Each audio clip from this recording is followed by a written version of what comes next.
Define leadership. Well, a true leader is not a searcher for consensus, but a moulder of consensus.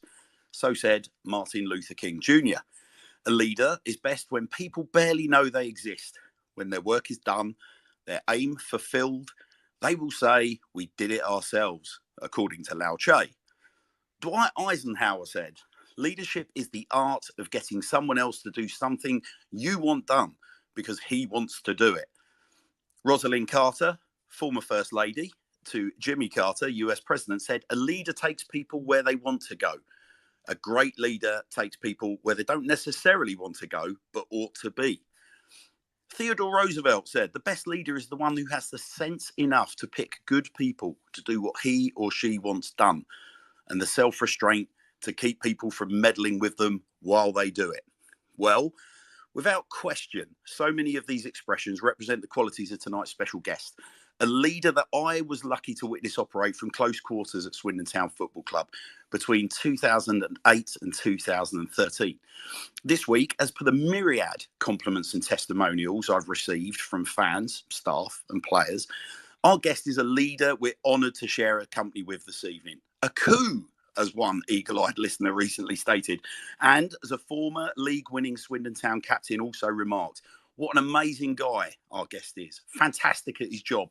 And I was lucky to be part of his time at the club. This guest would do anything for you. Top bloke, so says said captain.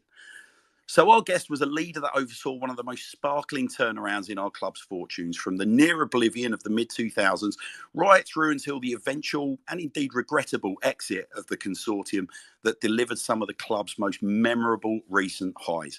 It was a period that certainly didn't lack drama, and tonight we'll get a chance to discuss some of that with our guest without the fear of management by hand grenade, as our guest used to tell me. Esteemed listeners, I give you former CEO of Swindon Town Football Club, Nick Watkins. Nick, good evening. I hope you're still with us. Right, Nick's clearly having a couple of technical issues, so bear with us, folks. Whilst I do that, I'm going to introduce you to a stand-in co-host for the evening, Joe Vincent. Joe, good evening. How are you, buddy? Hello, mate. How's it going? Yeah, very well, thank you. We did have Nick on with us, but he's clearly suffering with a little bit of technical issues. So what I'm going to do is just try and get Nick back on because he's absolutely itching to come on board with us tonight and tell his side of the story. But Nick, tell us, Nick, Joe, tell us a little bit about you, buddy. So this is your debut on the show, and you were telling me earlier you're not a Swindon local, are you? Like me, you're an out-of-towner. I'm not a Swindonian, no. Never lived in Swindon. Not sure I ever will, but who knows? Maybe in the future. No, I've always lived in Farnborough in Hampshire. But my love for the club, is as strong as anyone's. I'm kind of a supporter through my granddad, really. When I was growing up, used to take the mick out of him a little bit, being a Swindon fan. Look at them, they're in League Two. I plenty of that, mate, as a youngster. Yeah, I'm guilty, I must admit. But no, yeah, when I was a youngster, my granddad was actually diagnosed with cancer. So he was diagnosed with cancer in 2009. He was given 6 months to live. And one of the last things he wanted to do really was take me to a Swindon game. Swindon fan his entire life. Went to 69 Wembley. So yeah, my first game was in 2009, so I was about 10 years old. Aldershot away, the JPT, went to penalties. It was freezing cold and it was awful. But ever since then, I've been hooked, unfortunately. Oh, no, there's nothing unfortunate about it, buddy. Nothing unfortunate about it. So my heart rate disagrees. Well, listen, I regularly tell all of our listeners that quite a few have met me now and they realise that I'm bald as a coot, and there's a very good reason for that, and I do put it down to events at SM1 2ED nonetheless. But yeah, it's I mean, it's a fascinating club to follow, isn't it? We one of the things that you and I sort of talked about recently when we first started speaking was the large sort of local population, but equally there's this huge population of Swindon Town fans that, like us, travel enormous distances to follow our club, and we do seem to have one of these clubs that once it gets under your skin, it's there permanently, isn't it? It is. It's a bug. It's horrible, but we love it, don't we? Wouldn't swap it for Yes. the world. Yes, no, wouldn't swap it for the world, indeed. Well, it's do you what do you recall from your first game, Joe? Do you? I mean, can you remember it vividly, or is it a bit sketchy at this stage, or where's your brain at? It's a bit sketchy. I think it was 1-1. It went to penalties. It might have been 2-2. It went to penalties. I think Jarrell Eiffel scored a last-minute equaliser. Yeah. Yeah, won on penalties, and then it was actually a while before I went to a home game at County Ground. We'd been to a few away games, sort of down south. My first home game was at Belter. It was home to Leeds, so that's a permanent memory. So, what was? Do you remember your first goal scorer? Like, do you remember what stand you were in? Like, walk me through it. Yeah. So obviously, was it? Who scored the first goal in the Leeds game? Charlie. Yeah, I think Charlie Austin, I think, scored the first goal, didn't he, against Leeds in the 3-0. I was sat in the Don Rogers. I don't think I've sat in the Don Rogers since, to be honest. But yeah, it was great. We were sat about 2 or 3 rows up, sort of level with the 18-yard box, just in front of the Stratton Bank.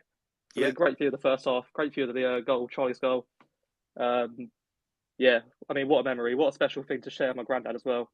Obviously, at the time, we didn't know that he'd make it past much longer, but 13 years later, he's still going strong. Yeah, so I mean, the way that you were sort of talking to me in the build up to the show as well is that your granddad's obviously still wholly committed, still sort of is he still getting to games with you? He is, yeah. We whenever I go, we go together. He used to drive me up home and away when I was younger, so it's only fair that I return the favour these days, I suppose. We actually went. Our last game was Forest Green at home, so a recent one. What an absolutely amazing chap. And he's, I mean, you talked about obviously your granddad's history with the club as well, Joe. How far back does that go? I think you mentioned to me about the 60s and whatnot. But I mean, if you don't mind me asking, how old is your granddad now? And I mean, does he ever talk to you about his first games and what his influences were? God, you put me on the spot there. That's my job. I think he's 69. I think he's 70 coming up. So he would have been a youngster when you've got the likes of obviously John Trollope, Don Rogers. He bangs on. He's got a bit of a gloating thing about going to Wembley in '69, which I'm not a fan of. But yeah, he was there. He was loving it. Yeah, he's been through thick and thin with this club, like most of us, I suppose. But he's just got a few more battle scars on his body from it. How truly wonderful. Well, he's I cannot wait to meet your granddad, Joe. Cannot wait to meet him. What a wonderful story, and something that really resonates with me as a long termer. To your right on our listener list, Joe, you will notice that Mr. Watkins has joined us. Nick, good evening. How are you? Good evening, Mr. Hanrahan, and I apologise for the slight technical hitch there, but I'm here with you now. Don't you worry. Now, how much of the introduction did you miss? Because I've just given you the greatest tribute I could have possibly written for anybody. And the check is in the post. And thank you. Yes, I did hear it, and very flattering. And thank you. No, you're very welcome, Nick. Listen, it's quite an emotional reunion for me, because whilst you and I have traded many an email and many a WhatsApp message in this wonderful age of new tech, the last time you and I had a conversation was at Leighton Orient away, and you broke the news to me that we'd sold young Matt Ritchie to Bournemouth, and there was a certain sadness in your eye, as obviously the glory years that you and I had enjoyed sat next to each other for the best part of your tenure at the club. club was quite clearly coming to an end. But and we haven't had many conversations in person between sort of then and now. So thank you ever so much for coming on and agreeing to speak. And the other thing that I just wanted to stress as well, Nick, was you've always been a ridiculously humble individual, and I hope that you did take me up on my offer to have a little look down some of the responses in relation to you coming on the show tonight. And I hope you enjoyed reading some of the wonderful tributes that people have put on there about their time and their contact with you when you were at Swindon Town, because they're richly deserved. Well, you're very kind, and I am indeed humbled by the feedback that you received as a consequence of my coming on your show this evening. One never takes anything for granted. You know, I was there to help rejuvenate Swindon Town over that 5-year period, and to me, the most important people were the fans, and Swindon Town meant so much to them. And you know, players come and go, as we discovered so often, especially in the Paolo Di Canio era. Players went with more regularity than one can recall. But you know, the fans were always there through thick and thin, and I've always felt that my duty was always to the fans first and foremost. Well, and what a duty you did, Nick. And it's interesting because you may not recall the sort of specifics. I tend to have a mind like an elephant when it comes to all things Swindon Town, but there was many a time I would sit with you and lament this kind of touch paper that I hoped yourselves would have lit back then. And I think we started to see the sort of green shoots of that. And everybody got obviously particularly animated and excited by it. And I know you've always kept an eye on how things have been developing or moving with Swindon since your departure. But it must fill you with sort of mixed emotions seeing, you know, the club back in League Two, but under new ownership, and you know, more often than not, the county ground sort of with 5-figure attendances now. That must be quite an interesting thing for you to comprehend, because even when we were scaling the heights in League Two back then, and indeed League One, attendances were often a conversation you and I would have, and there were at times you were struggling to understand why we couldn't bump them up to the levels they're currently reaching. Yeah, I think that poor old Swindon Town has gone through this sort of cycle of ups and downs with ownership, and you know, we came in when Swindon Town was at a very low ebb. It was in administration. Fitton, Sir Martin Arbib, and Andrew Black, the three knights in shining armour, turned up and rescued the club from administration and probably oblivion.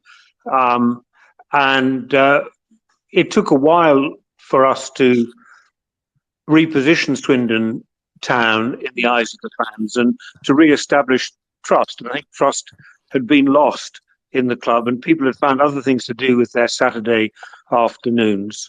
You know, and I remember when we were doing the due diligence in November 2007, people were walking around with coffins and what have you.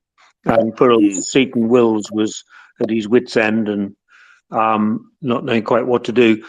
And there was a lot of antagonism, and fans were feeling extremely frustrated, and rightly so.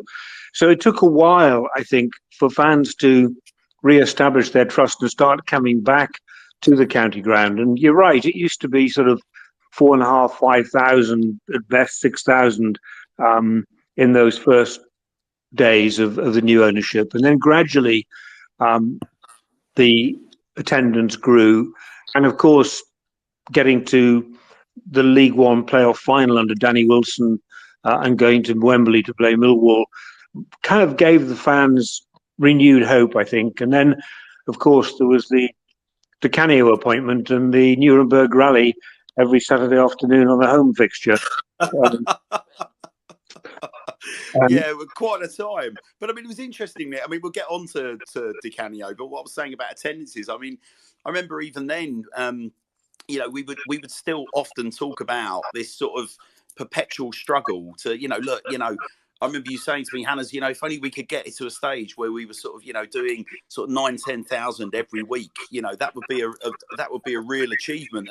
And even with Paolo and all of his flag waving, I often sense that you were sort of, frustrated and disappointed by the fact that you couldn't, no matter what we tried, we couldn't get it to that level. And as I say, now it's an interesting time, Nick, because Mr. Morfuni and obviously his board of directors seem to have sort of found the magic ingredient. And obviously, there was barely a spare seat in the house at the weekend. And yeah, the football's delectable, but we're not scaling the heights we were back when you were there. And a very, very interesting time to reflect on. But look, Nick, tell us if we take it back a step. Yeah. Talk to me about the consortium, and when were you first approached? Like, how did that all come about? Well, I'd known Andrew Fitton. He was a fellow Northerner, and I'd met Andrew in a gym in Chiswick in the days when going to the gym at 6:30 in the morning wasn't very fashionable, and Fitton was there, and I would go there early because I was living in South London. I had to get across the bridge and get to my office just up near Portland Place. And so I used to go to the gym at sort of 6:30 and then beat the traffic over the bridge and get up into the West End. And so I knew Andrew, and we had an affinity, because of our northern backgrounds, but also our genuine interest in sport, and Andrew in particular, football. And I was a headhunter at the time, running a senior executive search firm, and I got an approach from Newcastle United, who were looking for a new chief executive under the days of Douglas Hall and Harry Shepherd, etc. And I approached Andrew because he'd always expressed a keen interest to get into sport, although he was a successful entrepreneur at the time. And he didn't take the opportunity and decided not to do that. But I was then running my own. I'd left headhunting, and I was running my own consultancy company, and I was out in Los Angeles working with some of my media clients, which sounds terribly glamorous. But whilst in LA, I got a call from Andrew, who was in China on one of his entrepreneurial missions, and he said to me in his northern accent, "Where are you, bonny lad?" And I said, I'm in Los Angeles, Andrew." He said, "What are you doing there?"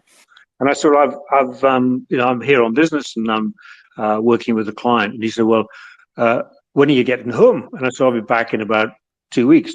He said, "When you get back, give us a call, because I've got somewhere far more glamorous for you than Los Angeles." And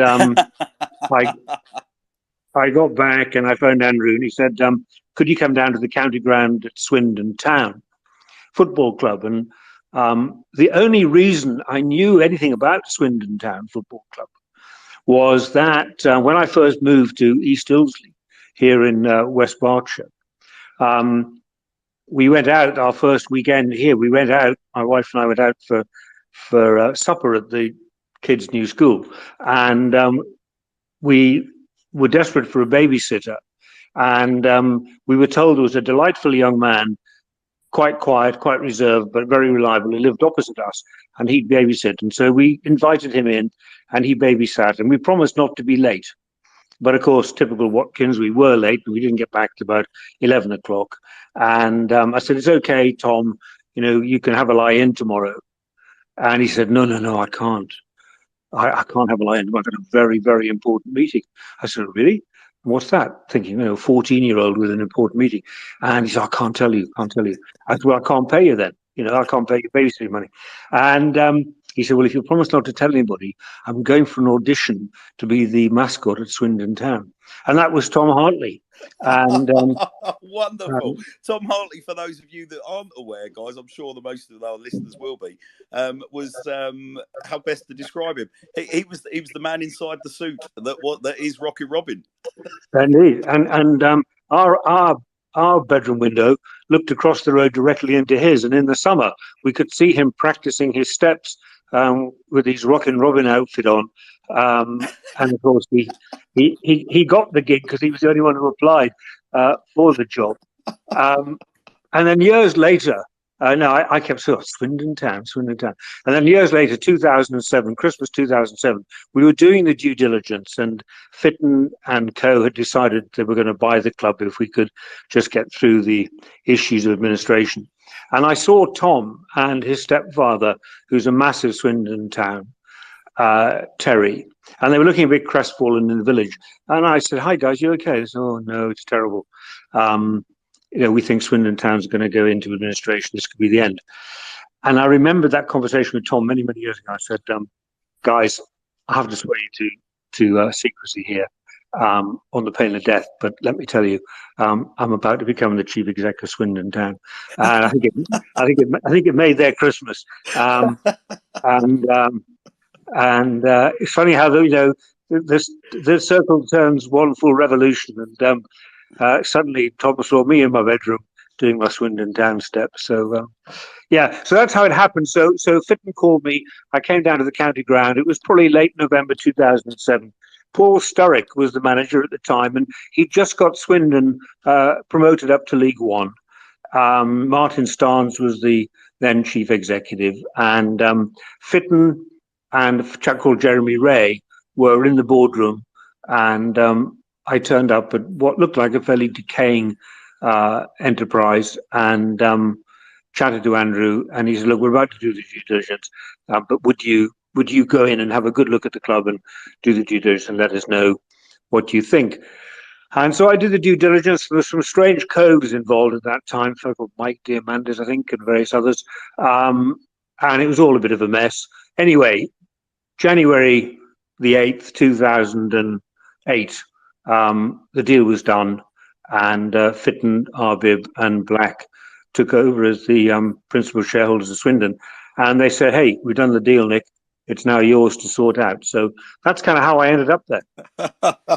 So where do I start? There's so much rich stuff to touch on. I know that Tom Hartley won't thank me for saying that. Unfortunately, he's now coach of the Oxford United women's team. So strange how these football quirks work. But exactly. Nonetheless, we wish Tom all the best. Well, we don't really. We don't. No, Nice lad, though. Nice lad. Yes, very nice. One of the best. So, okay. So you've gone in, you've done the due diligence. I mean, I appreciate sort of legally there's some things we can't talk about, Nick, but just Sure. how bad was it? You mentioned it was in a bit of a state, it was a bit dilapidated, but was it almost overwhelming, the scale of the job ahead of you, or could you see a route through at that stage? Well, I think that the good question, and I think the first thing was getting out of administration. So we had to pay HMRC £5 million to get out of the administration by paying back taxes, back VAT, etc., which had all been non-paid. So Martin Arbib, who wonderful man, but was very philanthropic, but wanted to give something back to the community. And because he lived in Ramsbury, he generously offered to come into the consortium, but he wasn't really a Swindon Town football fan. But as you may remember from his time in Henley, he'd sponsored the Henley Rowing Museum, etc. So a man of great generosity, and not quite considerable wealth. And so he put some money in just as a kind of Jeremy Ray knew him living in Ramsbury, and he persuaded Sir Martin to turn up. And then Andrew Black, who had founded Betfair, he was also Jeremy Ray's best friend, which proved to be the undoing of the club later on. But Jeremy persuaded Andrew Black to come in. Now, Andrew Black, as everybody will know, is much more of a horse racing man, and has a stud farm with Michael Owen and various other bits and pieces. But that was probably his closest connection to football. But he, again, generously put some money in to the consortium as a gesture out of friendship to Jeremy.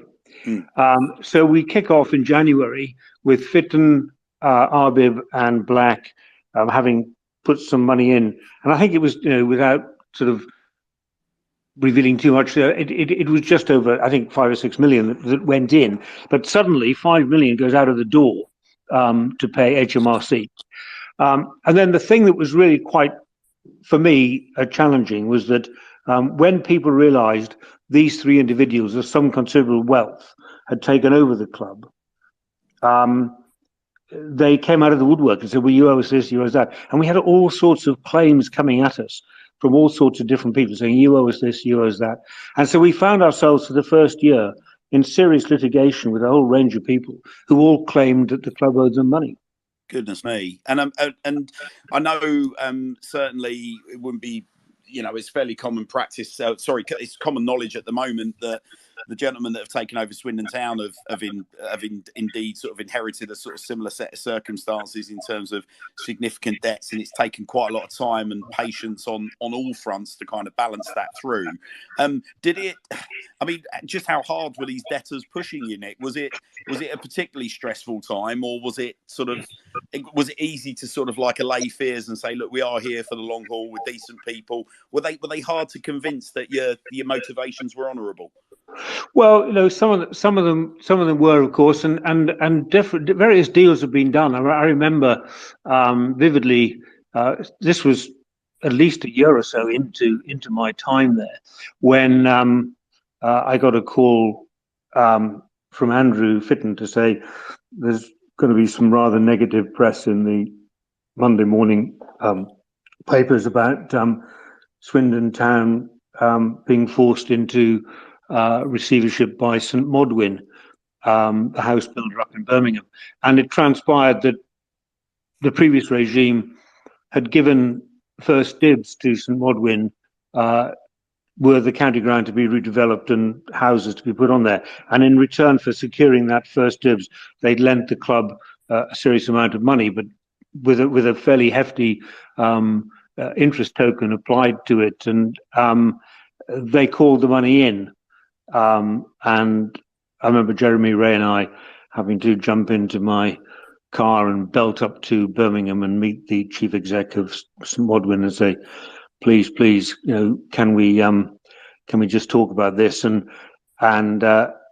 as they were saying, you owe us over £1 million. And I was thinking, well, I can sell Charlie Austin if I get X amount of money in for season tickets and blah blah blah. We might just make it. And thankfully, we managed to sort that one out. But so those types of deals that were coming out of the woodwork that perhaps weren't revealed as part of the due diligence did take up a lot of emotional energy, and it did prevent us really from perhaps in the first year or so really moving on at the pace we wanted to move on. And I think certainly a number of the shareholders thought, well, actually, I've gone way beyond what I want to put into this entity now, and probably enough is enough. So there were a few challenges there, but then we were able to compensate for that because we did have a couple of good runs later on. We were going to Wembley and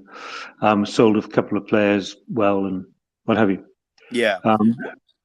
Well, yeah. You also, you mentioned earlier about sort of managerial changes, Nick. You oversaw quite a few sort of switches, and it was one of the most fascinating parts of my conversations and relationship with you as at the time shirt sponsor of the club.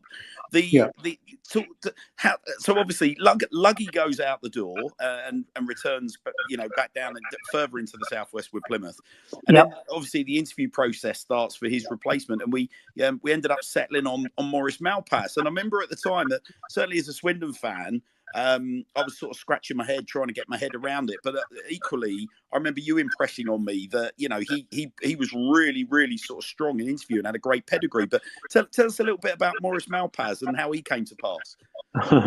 Well, that's so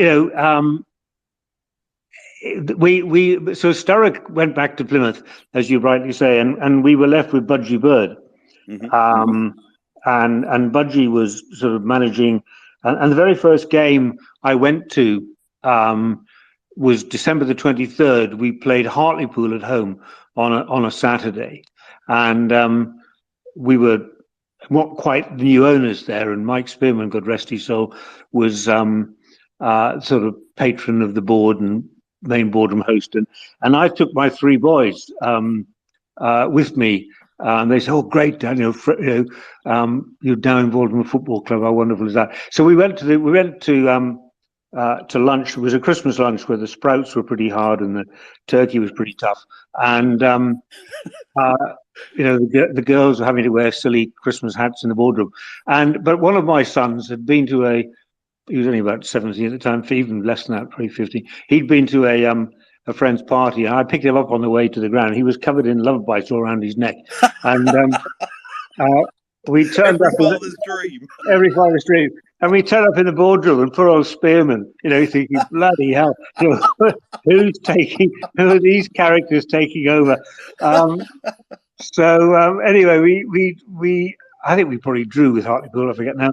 And then New Year's Day, we still hadn't taken over fully. New Year's Day, we played Swansea, would you believe? There was a heavily policed game, kick-off 1 o'clock. And my wife was saying, "What are you doing, on a New Year's Day? What are you doing? Going to football?" Anyway, the boys were really keen. So we went off and did that. And then I'd say January the 8th, we took over. And Andrew, who was the chairman at the time, he said to me, "Look, the square root is sort of all about football," and he was true. But he said, "You do know about leadership and recruiting and blah, blah, blah." So he said, "What we're going to do, Jeremy Ray and I will draw up a short list, and you then will come in and interview the short list and sort of assess their commercial and leadership capabilities, and then we'll make a decision." So it was end of January. It was absolutely pouring with rain. I vividly remember. We haven't won many games under dear old Budgie, and we were playing Nottingham Forest, and it was pouring with rain, and the rain was coming through into the hospitality suite and through the stand into the changing rooms. It was a complete disaster. And anyway, I was in my old skins in Sou'wester and saw Andrew in the boardroom, and I said to Andrew, "Hey, Andrew, how's it going with the recruitment of the manager, and when do I get involved?" And he said, "We've recruited, we've appointed, and the new manager's downstairs." I said, "Really?" And prior to that, Andrew had gone out. You probably don't remember this, but Andrew had gone out into the press, quite right, understandably, and said in one of his statements, when the fans are saying, "Hey, Chairman, when we're going to get a new manager," etc., and the fans had their own shortlist, Ian Holloway and da da da da, and Andrew had said, "I need a manager who's got League One or Championship experience, because that's in the English Football League, because that's where we want to be." That was understandable. And then he appointed Maurice Malpass, and I, like most of the fans, and I won't swear on your talk show, but said, "Who is Maurice Malpass?" And he said, "Well, go and see him. He's downstairs." So I went downstairs and met Maurice, and he was quite dour. And but I made my acquaintance, and Maurice took over. And of course, all the fans, like myself, were saying, "Well, he's got a great pedigree as a captain of Scotland and played for endless games for Dundee, and had worked with Terry Butcher, I think, in some capacity." Anyway, Maurice turns up completely out of spec with what Andrew had said he wanted. And I think that was a challenge straight away with the fans, because they thought, well, they had their own shortlist, and this guy was way out of left field. Maurice was a lovely, lovely, lovely man. He worked with Budgie, and we were just sort of, I suppose, living with the relics of what we had as in terms of the main team. And somebody mentioned Gerald Eiffel tonight, and Hasney, and that wonderful winger we had, left side winger, French player who went off to Cardiff. Miguel Dominguez. Exactly. And anyway, we kind of struggled. Maurice came in the January. We kind of got through the season. We didn't get relegated, and then the closed season. Then we get into the next season, and things aren't going well in the next season, and we are drifting towards relegation. And I vividly remember going to, I think it was probably a John Player Trophy, Johnson's Cup, Johnson's Paint trophy, not Johnson's trophy, paint pot trophy, and we were playing Brighton away on a Tuesday night, and we'd surrendered a 3-goal lead on the Friday night up at Hartlepool. Coxey had scored 3 goals, and we then drew 3-3. And we sort of came back down. I used to travel in those days. I used to travel on the team coach, and it was a long slog up to Hartlepool and back. And Morris was there, pretty dour. And we went to Brighton on the Tuesday. And at the Withdean, if you remember, the director's box, normally at most clubs, the director's box is directly behind the dugout. But at the Withdean, because of the athletics track, the dugout was on the opposite side of the pitch. And so from the director's box, you could look straight into the dugout. And we were playing abysmally. And Andrew Fitton, I remember, I was sitting next to him, and he kept texting Morris tactics and game, substitutions. And Morris was just sort of slouched up against the dugout. And on the way home, Fitton, Jeremy Ray, and I had a sort of teleconference call on our cars on the phone, and it was decided we had to let Morris go. And this was kind of mid-December or late November, I forget. Anyway, so the next morning, Andrew turns up at the club and has a conversation with Morris and tells Morris it's all over, and then I have to deal with Morris's settlement and what have you. And he was a lovely man, and his family I knew, and what have you. It's always tough when you've got to say goodbye to a manager, but I think we were in danger of heading into the relegation zone, and he certainly had lost the players. So we're now without a manager, and Budgie's back in charge, and results aren't going too well, and the fans are now getting very restless and saying, you got to appoint a new manager, etc. And Andrew Fitton, you may recall, Andrew Fitton had a business in America, and he spent an inordinate amount of time in America. He wasn't very present in the UK. And so Jeremy Ray and I were tasked with looking for a manager. And Andrew said to me, Nick, I know the first time round I didn't involve you, this time I want to involve you. So we met a lot of managers for the role. Ian Holloway, John Ward from Cowell Island, Bristol Rovers, and Dave Hockaday, and the wonderful, sadly much lamented Gary Speed, and Gary Speed's interview, I still, in a lot of the leadership coaching work I do now, I still reference some of the things that Gary Speed spoke about in terms of how he would lead and manage. But he was at Sheffield United, and they wanted to keep him as player manager. Anyway, we had all these, and then Richard Money, who had been at Walsall and at Cambridge, I think. And if I'm waffling, just tell me to shut up. No, you're doing great stuff, Nick. I'm fascinated. I'm going to get you back to Gary Speed in a sec because. And anyway, Andrew had met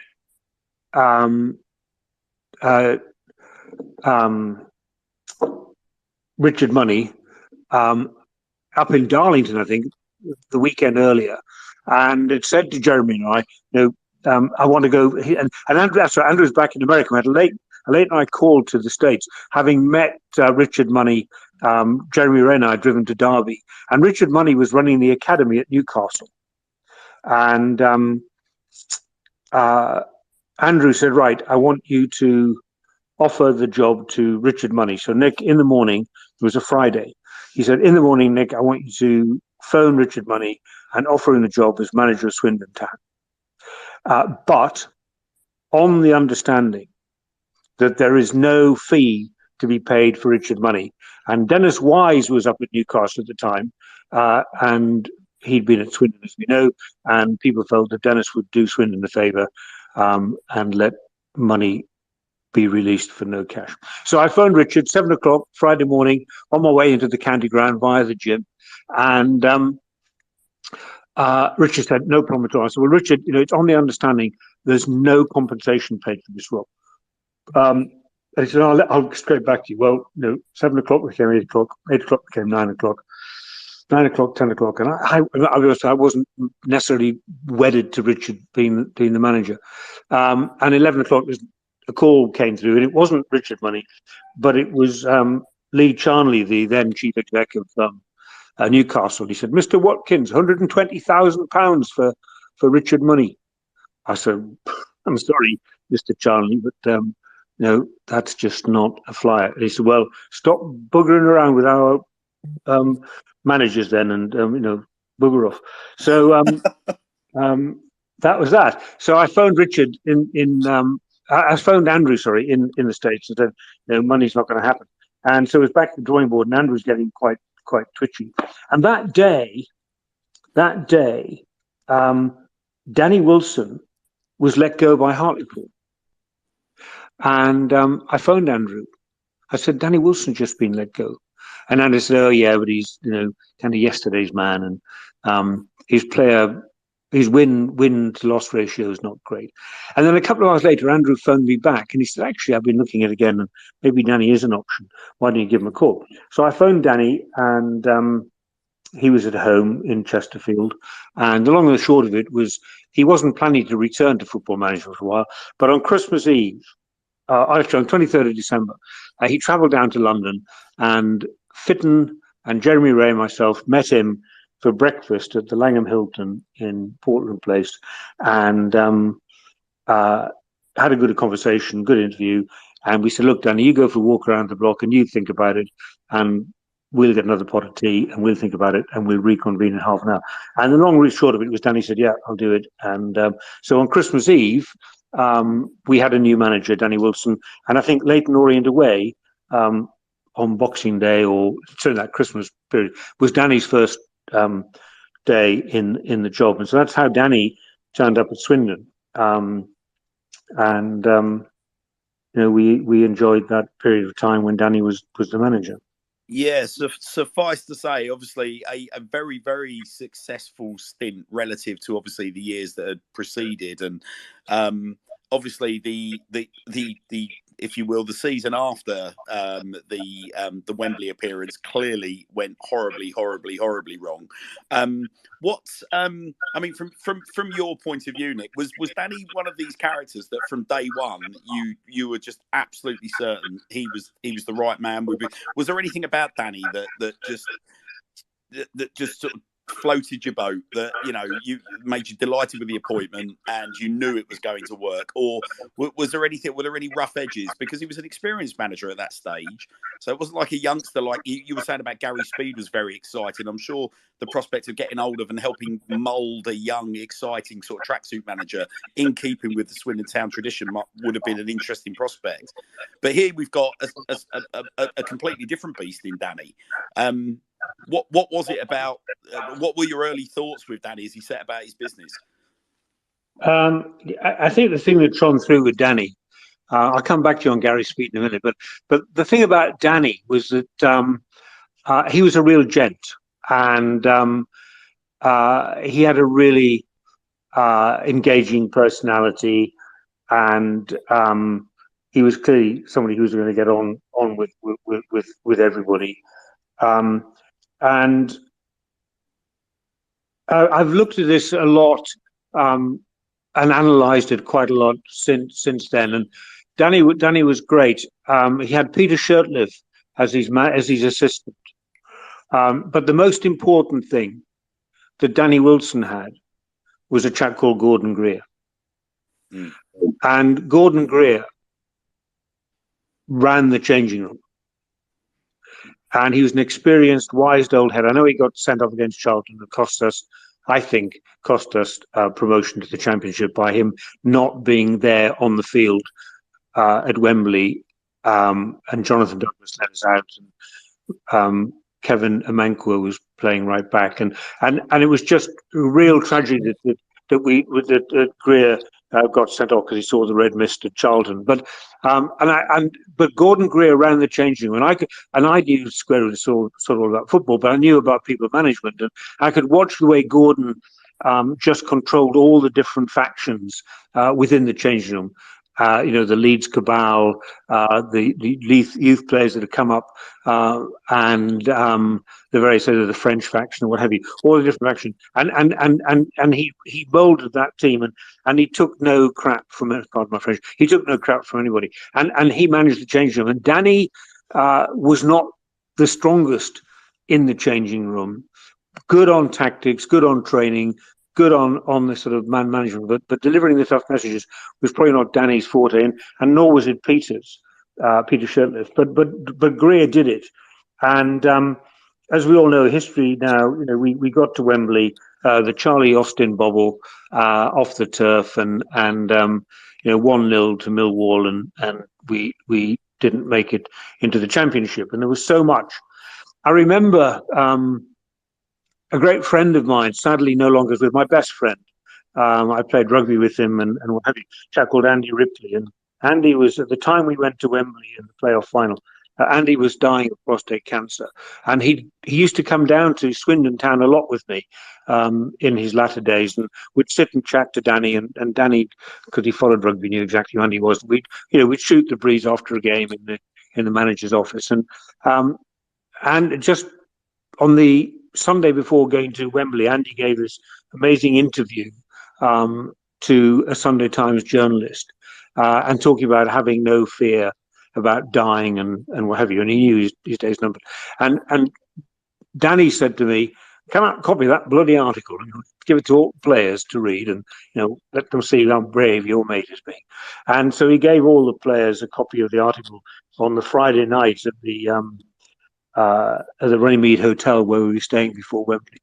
And on the Saturday, this is just how important language is when you need to be careful how you pollute language or don't pollute language. And on the Saturday, we were all the players were all in the changing room at Wembley, and Danny was giving his talk, and I'd gone down to the changing room to get some memorabilia signed for the Football League, whatever. And I just got caught. I couldn't leave, and I was listening to Danny's team address, and he chatted to us. He said, "Now, lads, go out there, and I want you to like Andy Ripley, have no effing fear." That's it. And the boys walked out. And the last two words that they heard Danny say to them was effing fear. And for the first 45 minutes at Wembley, we played with fear.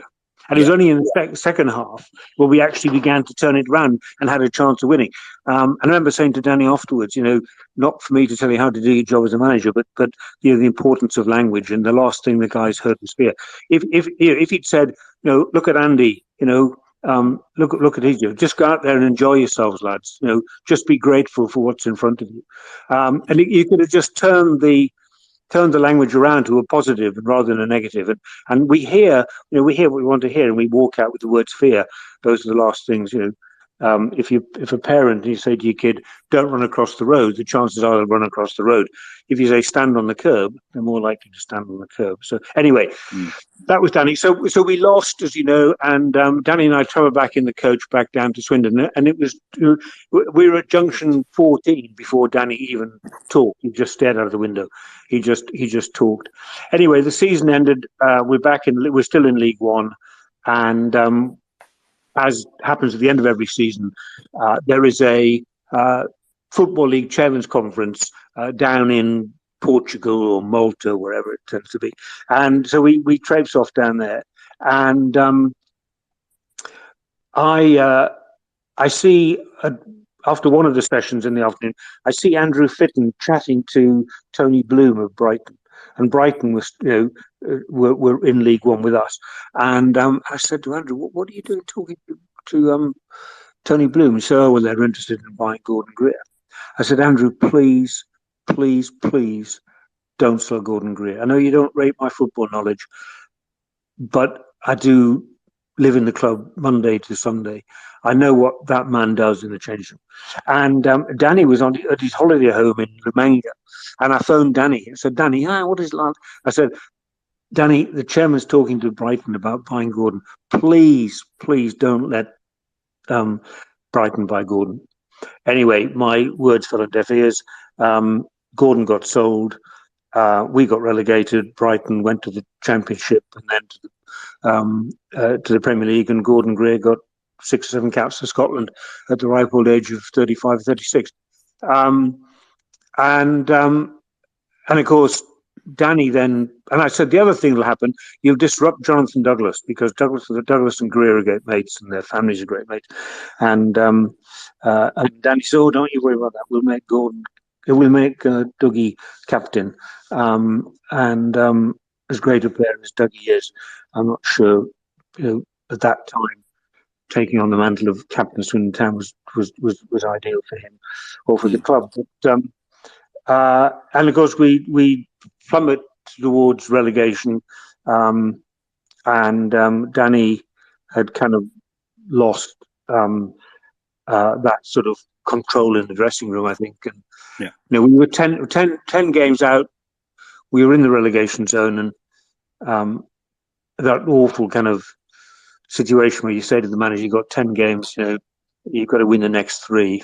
And that's a hell of a pressure. We didn't, and we got absolutely trounced by Southampton, and that was the demise of Danny. And so earlier on, your co-host was talking about, or you were talking about Matt Ritchie and Leyton Orient.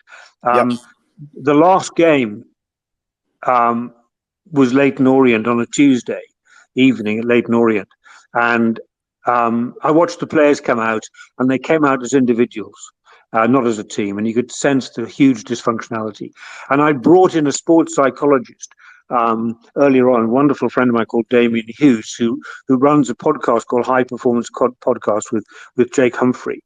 And Damien came in, and we spent an afternoon with the players trying to just bring some energy in and avoid what looked like inevitable relegation. And it didn't sadly work out. But we'd lost to Leyton Orient. It was a really poor performance. And Matt Ritchie came to me in the car park. He was coming to get his car, and he saw me leaving. He said, I won't use the word to use, but he said that was absolutely appalling and dreadful, and we're going to get relegated and stuff. That wasn't the time. That wasn't the last time I spoke of Ritchie, because Ritchie stayed with us through the Canio period, and he did go back on loan. He went back to Portsmouth for a brief period of time because he was on loan at the time. But no, I eventually, well, we can talk about it later. But I was forced to sell him on the eve of us going back into administration. But so that was that. So that night, Andrew Fitton was in the stand. He said, we're going to fire Danny, but I've got a replacement. He's already lined up. And I thought, oh, here we go again. And and I said, who's that? He said, Paul Hart. And the next morning, 7 o'clock, we drove to a hotel just north of Swindon at Highworth, and met Paul Hart, who came in to try and rescue what was left of the season and avoid relegation. And I think at the time, Paul Hart had the sort of Red Adair football kind of name tag. He'd rescued Crystal Palace, he'd rescued QPR from relegation, and so Paul Hart came in, and I remember he called all the players together at breakfast time in the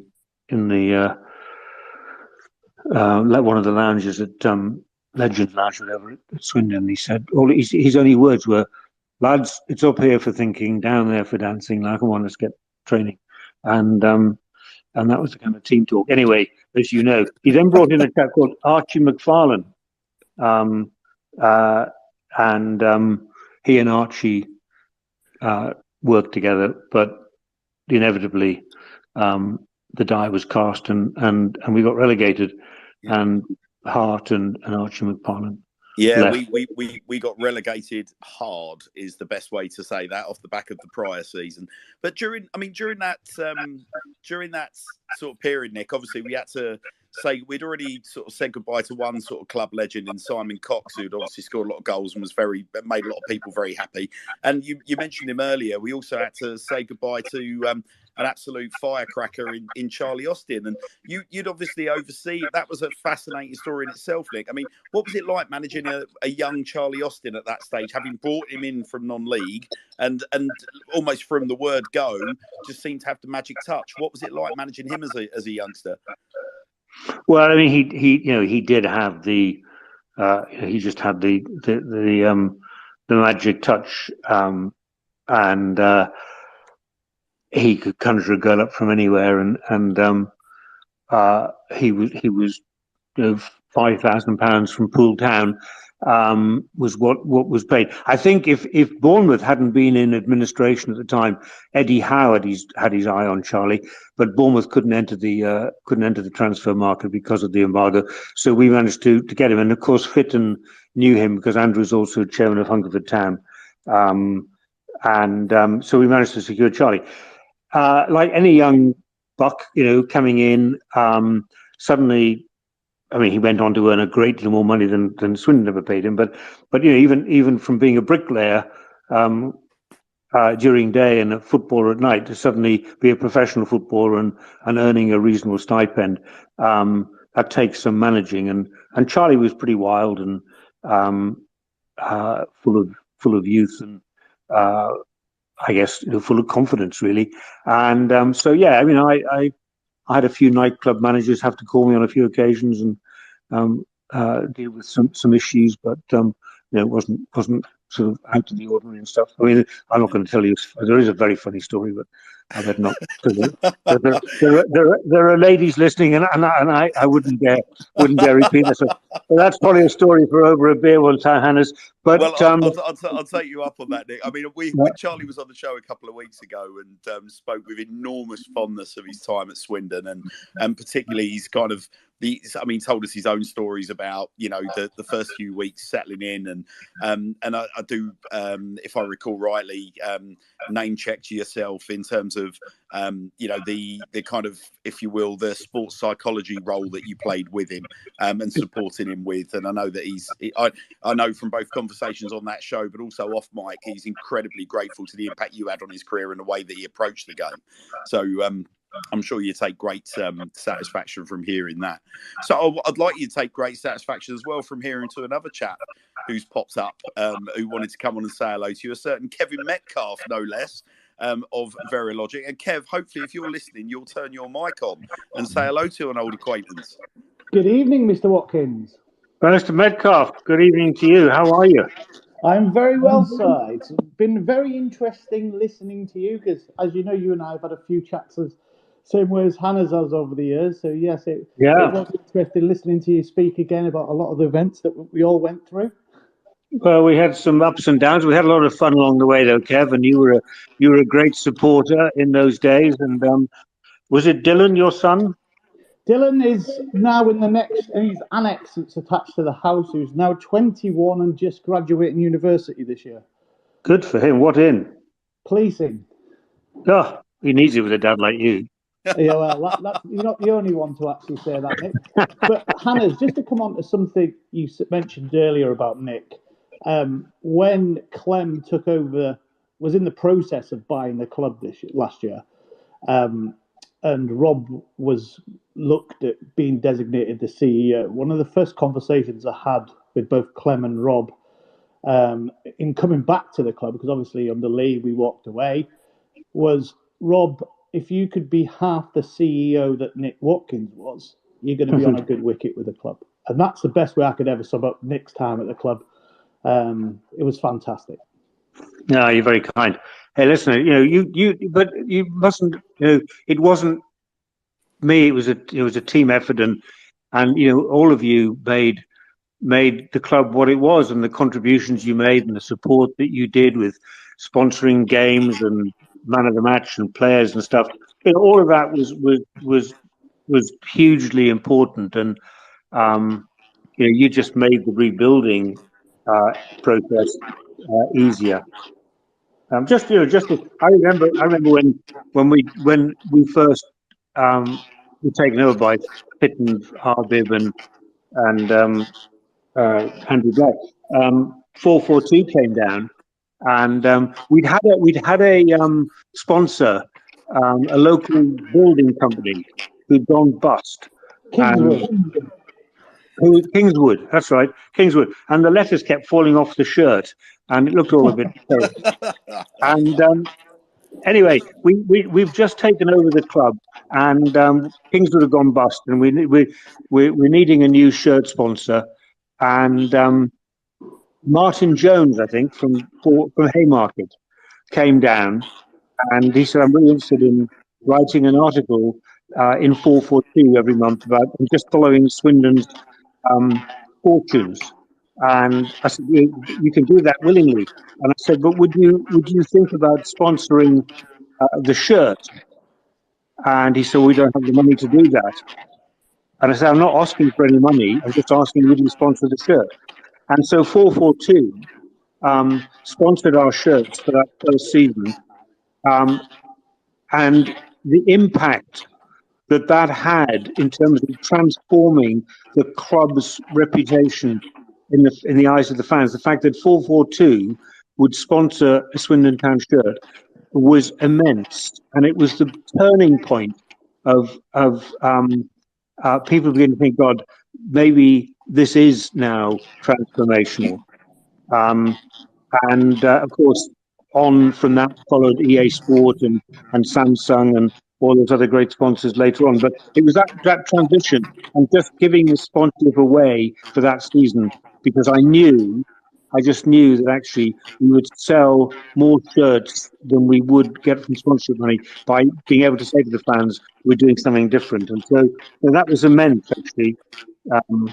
It was a great partnership. And I'll tell you an interesting sort of twist on that, Nick. And I think I've mentioned this on a few shows, but your meeting with Martin also coincided with my initial departure from 442. And Martin sent me an email on my first day in my new role away from 442, knowing that obviously I was Swindon bonkers, saying, "Enjoy your new job. Look who we're sponsoring." So suffice to say, I think it was about 8 months later, I was back in the hot seat. Hence, you and I now acquainted. So the pull of Swindon Town goes on. But listen, I mean, Nick, I'm chuffed that Kev gave us his time to come on tonight and have a chat with you, and sort of share his fond memories directly. And suffice to say, Kevin's role in around Swindon's been around Swindon Town Football Club has been notable. And most recently, Kevin and Verologic are now headline sponsors of the show that you're speaking on. So that's a nice way to sort of a nice little circular narrative for us all. Absolutely. I'm delighted. Well, thanks ever so much for joining us, Kev. It's a real treat to hear from you on the show, and it certainly won't be the last time we hear from you. I'll give my best to Dylan. I'll tell you a little story about Nick. And as you see now, those whoever attend the sponsors suite, there's only two chief execs that really used to go around and shake everybody's hands. Rob's doing it now, but Nick instigated that a long time ago. He'd go around to every single sponsor. He'd go around to everybody. And when Dylan was about 7 or 8, he's lingering in the kitchen behind me at the moment. And when he was 7 or 8, he used to steal Nick's glasses. And there was one occasion that Dylan's got them on, and I think Nick's forgotten. He's walked off in the sponsor suite to have a chat with some other sponsors while Dylan sat there with his glasses. And it was only just before we went out into the stadium that Nick's remembered he hasn't got his glasses on. And this 8-year-old kid's running around with his glasses on. It was like, please can I have my glasses back, Dylan? So yeah, that little bugger. There was lots of great times, and Nick, you've said it times that we've gone through a lot of the stories. You and I had a lovely lunch in Oxford one day when McCrory first came in, and you and I spoke a lot about that and the history and everything else. And yeah, it's and one thing Mark's touched on then as well. It has that feeling that the buzz now, as some of the good times that we had under your tenure, and that's what's really good. And I really believe again where we are now is not too dissimilar. and where Andrew and everyone came in and saved the club, and with a good CEO backing it, it's very similar type path we're going on now with Clem, who is hobbling around the town at the moment with a airbag on his leg because he's fractured his ankle. Yeah, he likes to play every time he can play, literally as much as he possibly can. And we've got a CEO and a good infrastructure as well, and an improving it daily. So yeah, there's a lot of synergy that I do see from the past and now as well. No, I agree, and I keep an eye on it, and I do get a sense that under Rob, and with Clem, and with the STFC trust, I get a sense that stability is returned, and the club deserves that, and long may that remain. So I'll leave you to it though. But last question, Nick, have you got a prediction on our score tomorrow? Yeah, 1-0 Swindon. That's what the listeners wanted to hear. Here, we're going to hold you to that, Nick. Yeah, I hope so. And third time lucky at Wembley in the playoff. Yeah, indeed, you're absolutely right. Well, look, Nick, we were talking about. I thought we'd take by bringing Kevin. I thought it'd be a nice little sojourn away from the managerial trip. But obviously, things hadn't quite worked out with Hart. But then something fairly dramatic happened in the manager's office, didn't it? Thereafter. Well, so we got relegated. I think up at Sheffield Wednesday. It was on the Easter Monday, and Andrew resigned. And Jeremy Ray stepped into the chairman's role. Andrew Fitton resigned and ceased to invest. Martin Arbib had closed his checkbook, and Andrew Black was the last man standing and funding the club. Mainly out of his loyalty to Jeremy, because he wasn't really passionate about Swindon and didn't come to very many games. And so Paul Hart goes, and Jeremy and I are now left with closed season, relegated, back in League Two, and thinking, what do we do?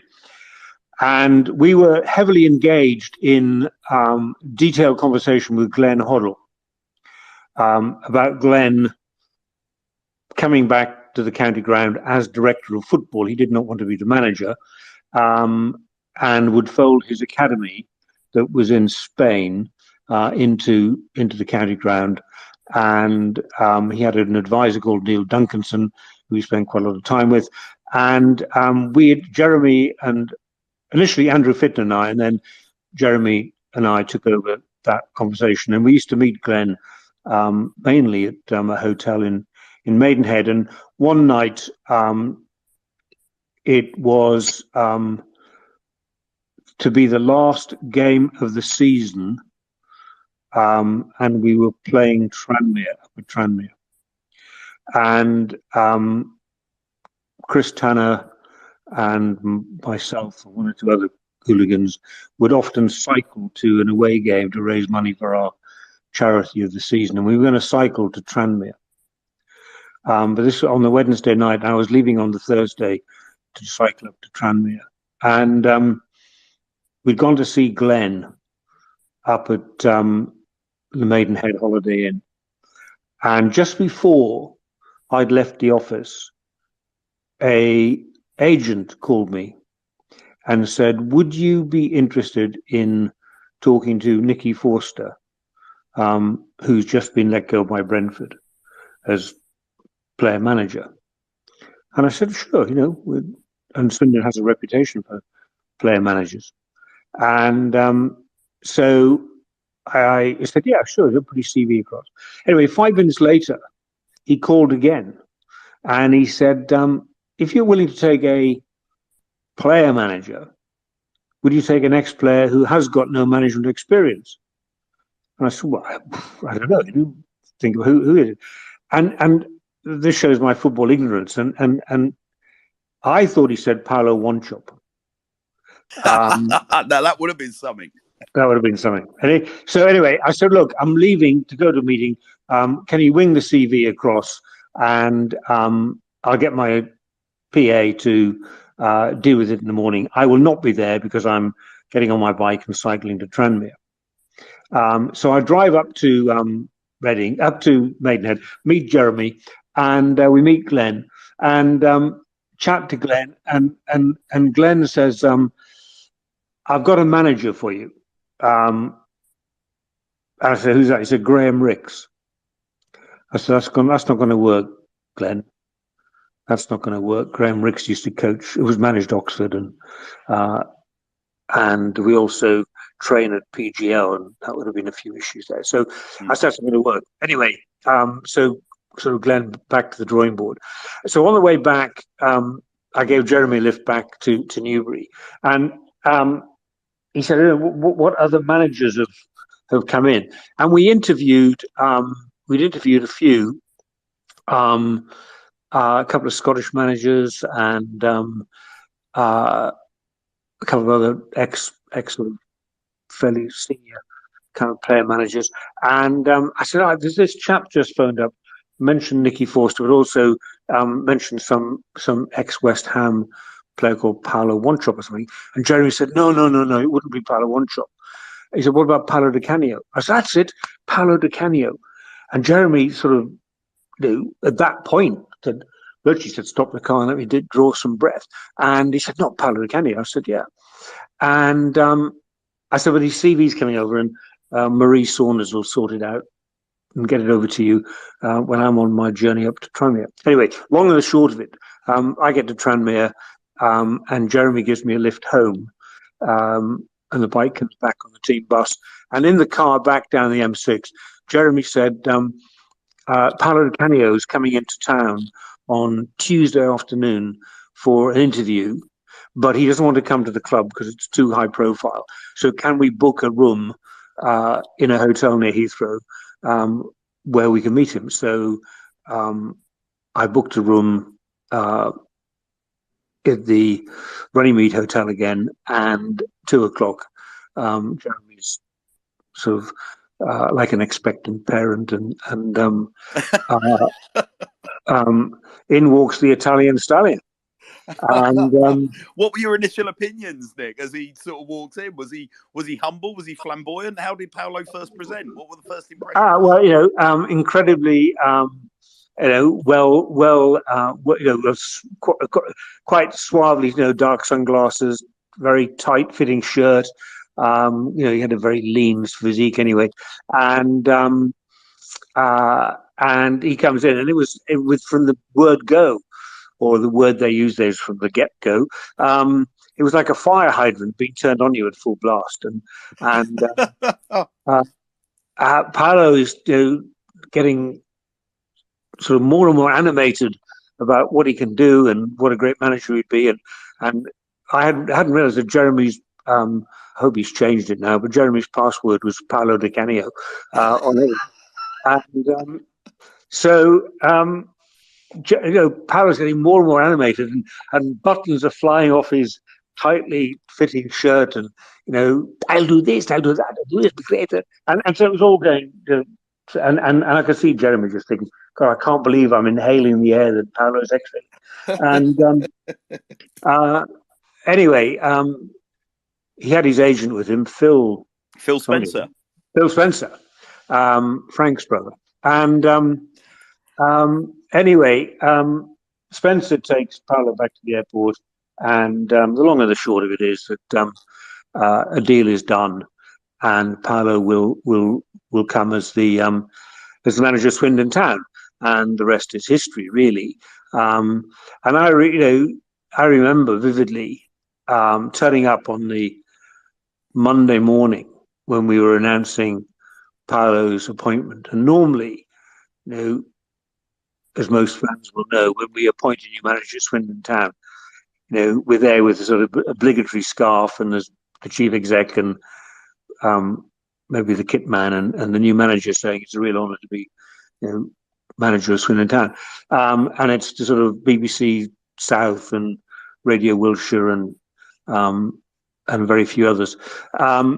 And on this occasion, I couldn't get into the car park on the Monday morning. There was Sky News, Sky Italia, this and that. And I walked up into the sponsor suite, and there were 70 members of the press all sitting there. And Jeremy Ray, Paolo, myself, Phil Spencer, I think even Mike Spearman, as the chairman or whatever at the time, patron, he was there. And Paolo gave it his all, and who he was going to bring in as his assistant manager, and which players he was going to bring in, and Kamazi this and Fabrino that, and whatever else. And the press were all fascinated by the appointment of Juan P. Decanio, and so he was anointed, and. So how did you, obviously the Paolo Di Canio sort of ball gets rolling, Nick? I mean, was he sort of difficult, for want of a better words, to kind of corral from the off, or was he a CEO's dream? Like how did you find him, say, for the first sort of like 3 to 6 months? CEO's dream or a CEO's nightmare? Listen, I make no secret of the fact, and I tried my level best to support him in every way. And there were players flying in from Italy, and I was detailed off as a sort of Swindon taxi company to go to Heathrow and pick up all these Italian players coming in and take them around Swindon and show them the schools for their children and make sure their wives, were shown the outlet centre and whatever else. And I really went sort of out of my way to support Paolo and what have you. But it was quite challenging. And he was immensely demanding, as we know. And he and I didn't have the greatest of relationships fairly early on. I think he thought I was obstructive and not allowing him to do what he wanted to do. But in Jeremy, he had a fantastic supporter, and so it was a somewhat invidious situation to be in, where you were trying to do what was right for the club and control some of the excess. Yeah, and it must have been a very, very difficult position for you to be in as well, Nick, because you mentioned the word excess. Obviously, on the pitch, there was obviously fantastic results after a sticky start, and Town are flying up the table, sitting pretty at the very, very summit of it. That you've got Paolo waving the scarf, you've got the fans, and clearly from what you're saying, Jeremy under his spell. Did you get a sense of, hang on a second, like, there is this sort of, quite clearly an impending doom here if things stay this way? Or was it just a question of just like hold on to your hats and enjoy the ride and hope for the best? I think the first season, Hannah's, as you say, challenging early start. I remember was the very first time that Swindon and Oxford were playing each other. I think Swindon were out in League Two, and Oxford had got promoted and back into League Two. And the first time that Oxford were due to meet Swindon, the game was played on a Sunday in late August, I think. And Paolo had built up the sort of whole hype around Oxford and what have you. So there was a real tense atmosphere. And Paolo got sent off 2/3 of the way through the game for being overly animated in the dugout. So he came and sat next to me, and I kept sort of trying to put my hand on his knee and say, Paolo, just settle down. Anyway, it looked as though, I think they had a fellow called James Constable playing for Oxford at the time. It looked as though he was about to score a goal up at the Stratton Bank end. And so Paolo stood up to watch the action. And the chairman of Oxford was sitting right behind Paolo, and he tapped Paolo on the shoulder and said, "Mr. Kenny, would you mind sitting down?" And Paolo turned around and said, "You tell me that one more time, I slit your throat." And I thought, right, I've got a tiger by the tail here. Anyway, we we cleaned up in League Two. The wonderful Paul Caddis was captain. We had Simon Ferry. We had Chibocci, what it was called, and quite a few of the Italian players that Paolo brought in, didn't make it, and either spent their life in what was called the leper colony in those days, or being sent back to Italy. But anyway, we got promoted and champions of League Two, went up to League One, and Paolo had now established himself and had an incredibly generous playing budget for a League One side. I think the playing budget was probably close to 4 million for a League One side, which is quite generous. And in that second spell, I think Andrew Black was becoming increasingly disillusioned by some of the antics. I think when Foderingham got substituted against Preston North End very early on and very publicly, Andrew Black was saying, the value of my players is being destroyed here and what have you. And I think Jeremy's contact and communication with Andrew became a bit fractious and frayed. And certainly I was finding Paolo more and more a challenge, and Phil Spencer had so much influence in and around the club. We played, I think it was Tranmere on the 23rd of December 2012. We won. We were pretty much up in top of the league, League One, and I think we were definite promotion candidates to the championship, which would have been amazing.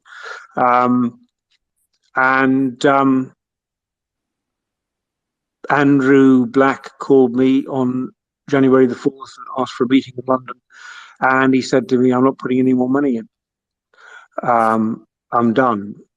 And I said, "But you committed to the playing budget, and we haven't spent all the money, but we've committed the full playing budget." And Andrew said, "Well, I'm sorry, but that's the way it is. I'm not putting any more money in."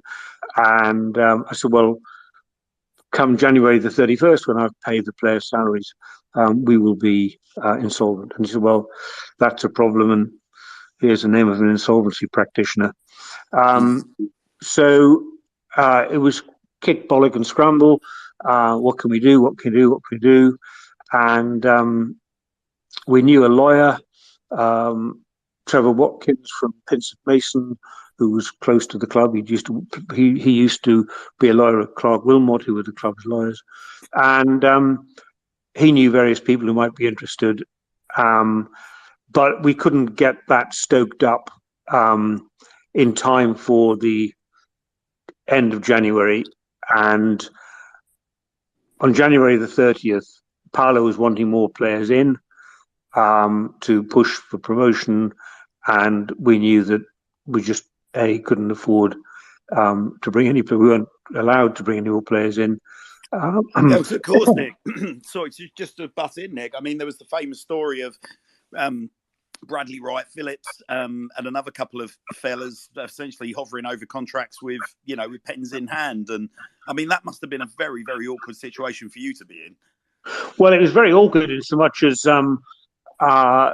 Jeremy Ray had exited as chairman, and Sir William Patey was appointed by Andrew Black to be the chairman, and Sir William had been the ambassador to Afghanistan, and I think Andrew Black felt if he can deal with the Taliban, he can deal with Paolo Di Canio. But I think the Taliban was soft meat compared to Di Canio, and so William Patey's there, and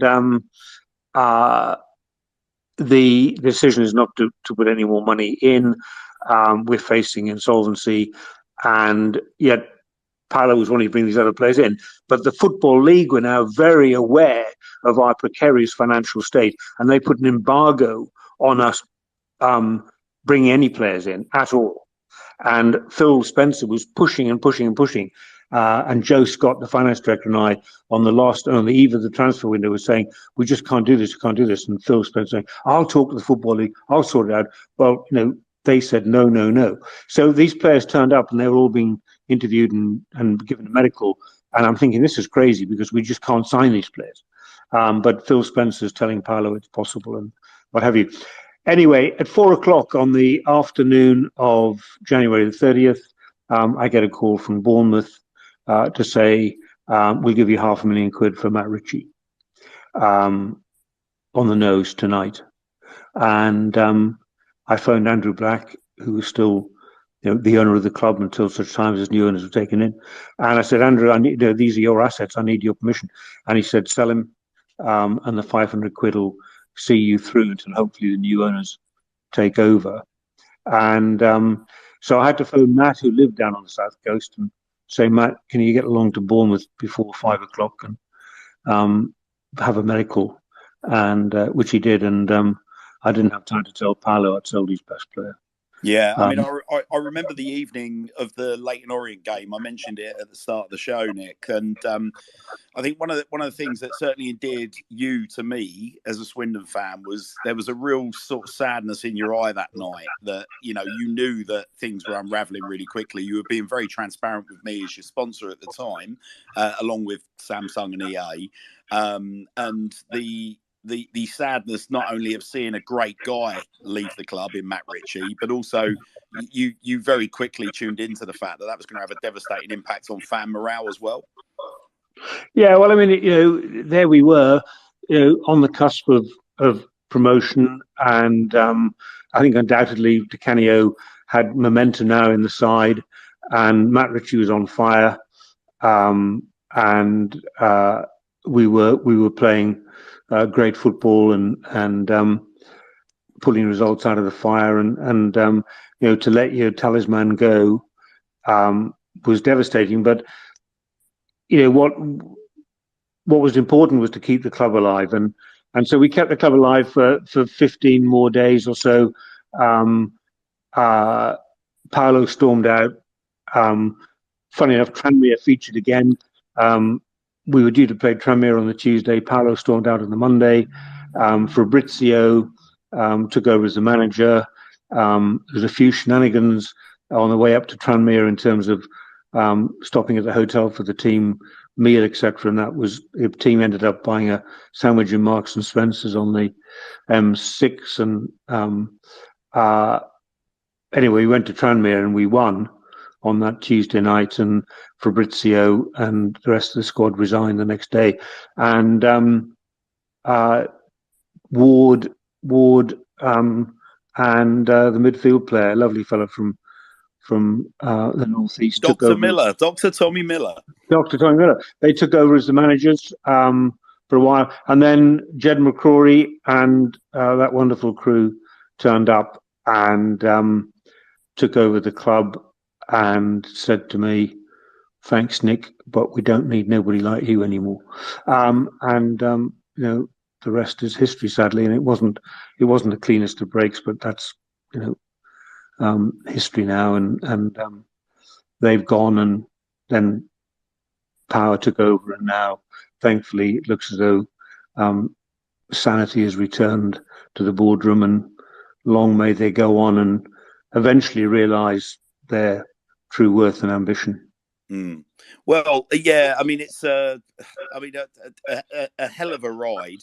I mean, I posed this question to Fabrizio, Nick, who was on the show a couple of weeks ago, about do you ever think that Paolo Di Canio would return to Swindon Town? I mean, having dealt with him, can you ever see a day where Paolo's back in our dugout? I don't think so, because I don't think you would find a chairman who would be as generous and as tolerant as Jeremy Ray was, and who Jeremy persuaded Andrew Black in the early days to buy into the Di Canio plan and lavish that amount of money on players. And you look back now and think of all the players we brought in, and they played one game and then they were just sent to the leper colony and never played again. And the amount of assets that were just spent running up and down a track, not playing. And I can't imagine too many chairmen would allow that and could afford to allow that situation.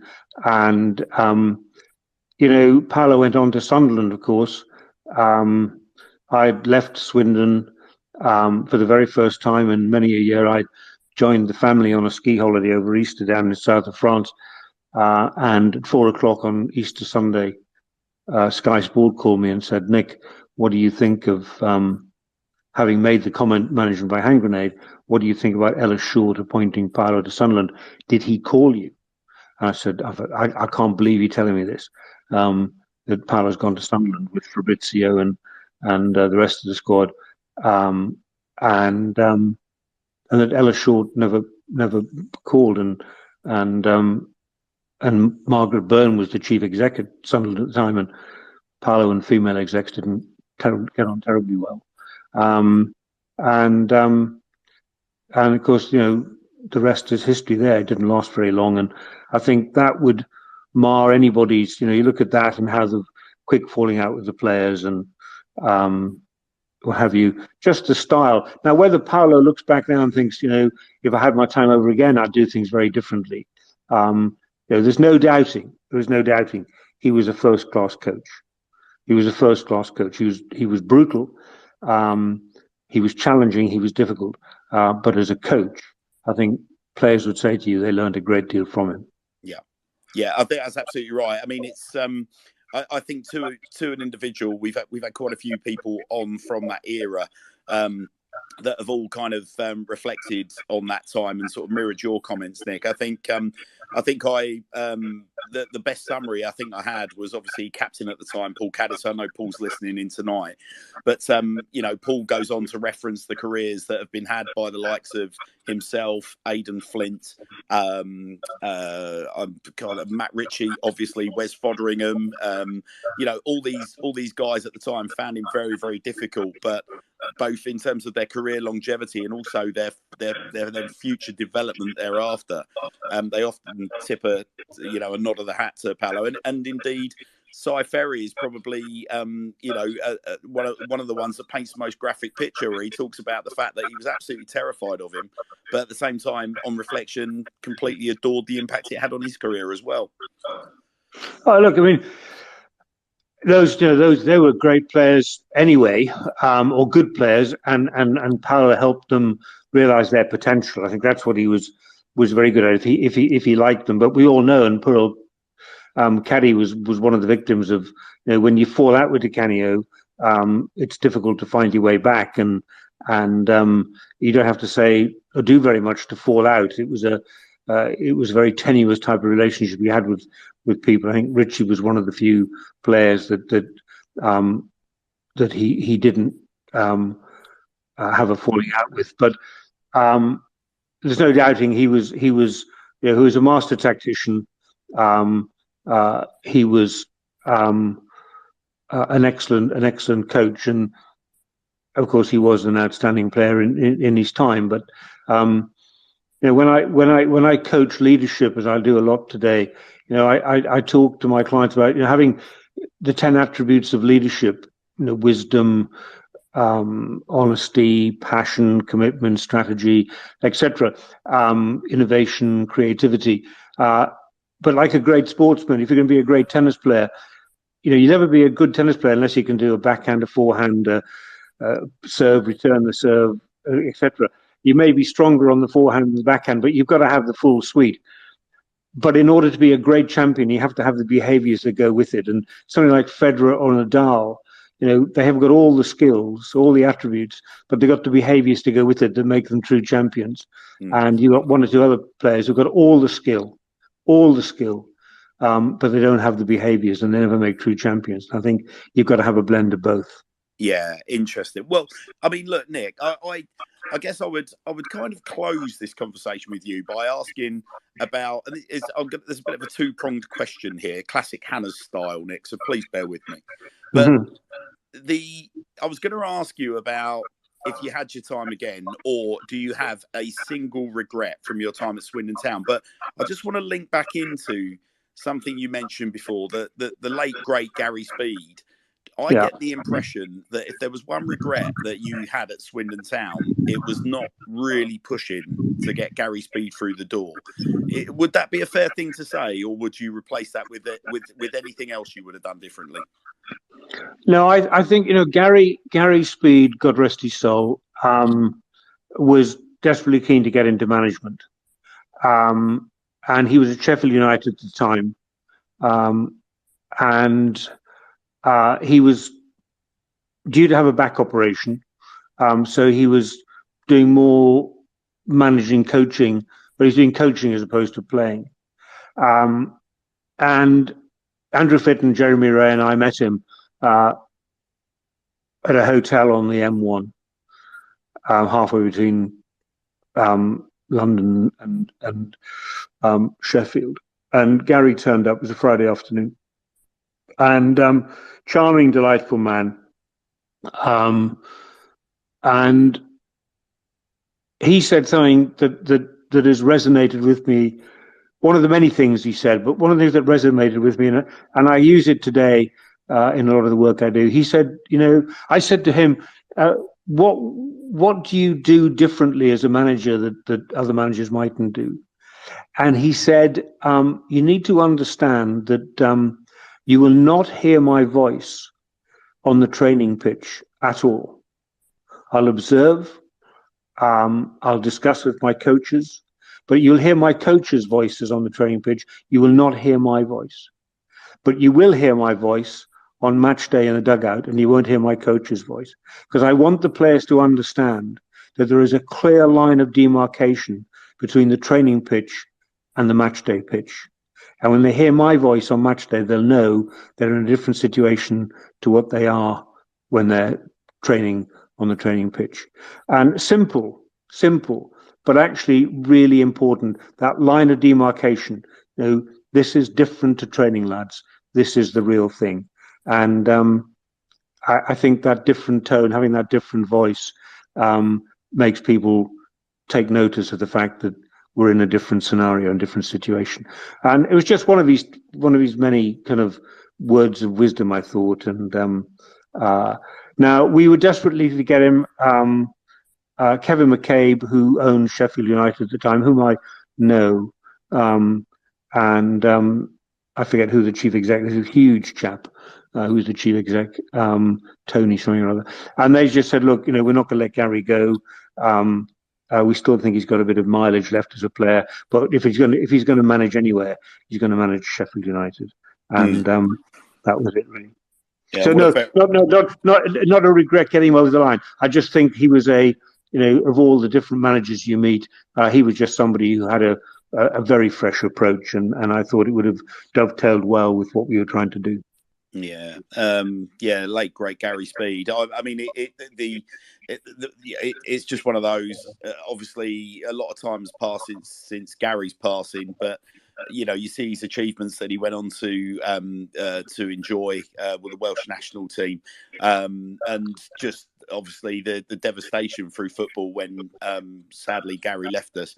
The lip smacking sort of potential at Swindon Town, fitting that tracksuit manager role perfectly. Like you said, he still had some playing miles left in the tank. The idea of Gary Speed, sort of strutting his stuff in the red and white Swindon Town is something that gets me really excited, and it's a very, very sort of very, very sad but yet very exciting prospects.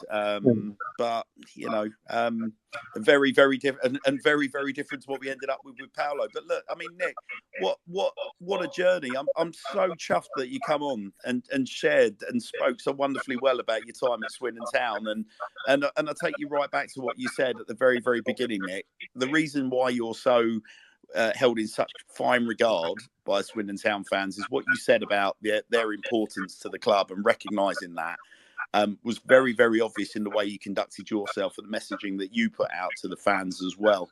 And I mean, I would hope that we'd see you back at the county ground sometime soon. Have you got plans to come and join us? Are you going to be at Wembley? Of course.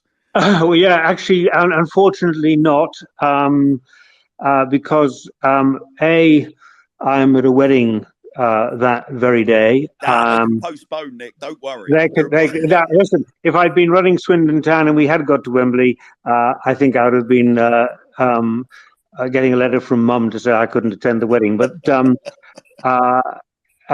it's a client of mine who's also a family friend, their son's getting married. So that's up in the Cotswolds. So sadly, that day we can't. But I also hope that my elder son James, who learned his craft as a kiosk manager at Swindon Town, and went on when he was at Liverpool University to command a position at Anfield as a hospitality steward, based on his wonderful training at the county ground. He is about to become a father on the 29th or 28th of May too. So it might have been a double whammy. But hey, look, I'll be there in spirit. I just sincerely hope they do get there. They deserve to get there. It'd be such a wonderful, wonderful step on the journey, the one that we never quite achieved. Andrew Fitton always said, championship football. We nearly got there, but for a bobble on the pitch. I just say to all of the fans and to the team and everybody still involved in Swindon Town, 4 of the 5 years were some of the happiest years of my time. I look back with huge fondness of the friendships, the likes of you and Martin and everybody, Kevin and all those people that I dealt with there. There was such delights and the reason that I probably did what I did was because I enjoyed the people who were there.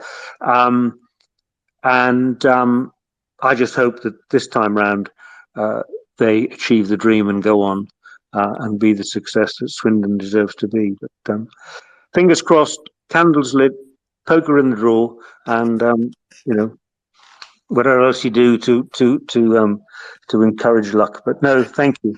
No, you're very welcome, Nick. Listen, I'll be raising a glass, all being well, around what we're doing for time. Around this time tomorrow, I'll be hopefully in a car celebrating somewhere, and I'll be thinking of you, Nick. And no doubt there'll be a few others that have listened to tonight that'll be thinking the same thing. Nick Watkins, ladies and gentlemen, what an absolute treat. Now, Nick, we're about to sort of activate a phone-in aspect of our show now. I won't hold you to hanging around, but you're more than welcome to. I'll leave that up to you. Don't say yes, don't say no. If you want to slip off stage right, you're more than welcome to do that. But Nick, thank you so much for coming on. It's been a real treat. Hey, look, it's 20 to 11, and when we get to my age, you've got to be in bed by 11. But hey, listen, I'm happy to stay for a little while if you want me to. Well, you're more than welcome, Nick. You're more than welcome. You stay for as long as you like. I'll bring Joe and indeed my usual co-host Tyler. I'll bring you guys both on at this stage. How are you, gentlemen? Wow. What a show that was, Nick. What a gentleman, Joe, eh? What a gentleman Mr. Watkins is. What a gentleman. That was fantastic. I've been the worst co-host in history. Just been sat here taking it all in. Yeah, fantastic show. Well done, Hannah's. Nick's had you under his spell as he had me under for many a day back in the day when I had more hair and some terrible choice in suits. Tyler, are you with us? Good evening. Good evening, Ty. What did you make of Mr. Watkins? I'm sure you enjoyed yourself. From the bits I caught, it was very interesting to listen to. So, yeah, well done to the both of you.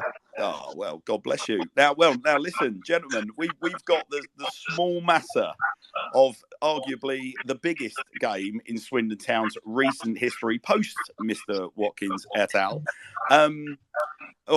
I mean, obviously, we said that all being well, we're going to turn this into a little bit of a kind of phoning experience tonight. And I think what we'll look to do is we're trying, whilst Nick's with us, Nick with his experience in playoffs and what it means to the club. Should we go up? Should we go down? No doubt we'll be able to inject some interesting sort of insights into it. And we're going to try and get as many people on as possible tonight. We've got a couple of lovely incentives. Our other partner on the show, Dan Designs, has put up a couple of hand-signed prints, which will be given away to questions of the show. Now, all I will ask is this, guys. We obviously run this show without a producer. Now, producers on radio shows will normally vet your questions before you come on and ask them. I just remind you what the ethos of this show is. If you are going to ask any questions of our guests or indeed us, please don't make them abusive. If we feel that they're going to be straying into any legal dodgy ground, we won't be able to answer your questions. And I hope that's fair enough for you all.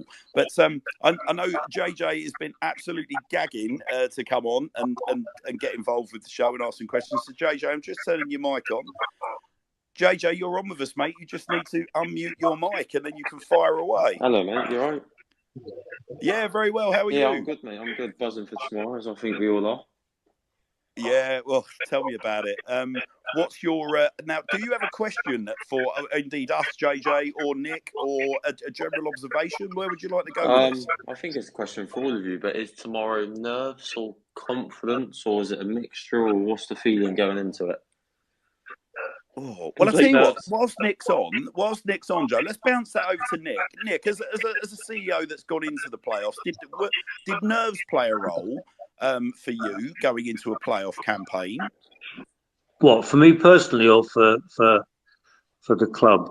Well, I guess give us both your renditions. Well, I remember vividly. I mean, the players had their own nerves, of course, and it was the manager's job to quell those nerves, or certainly keep the players in a state of confidence.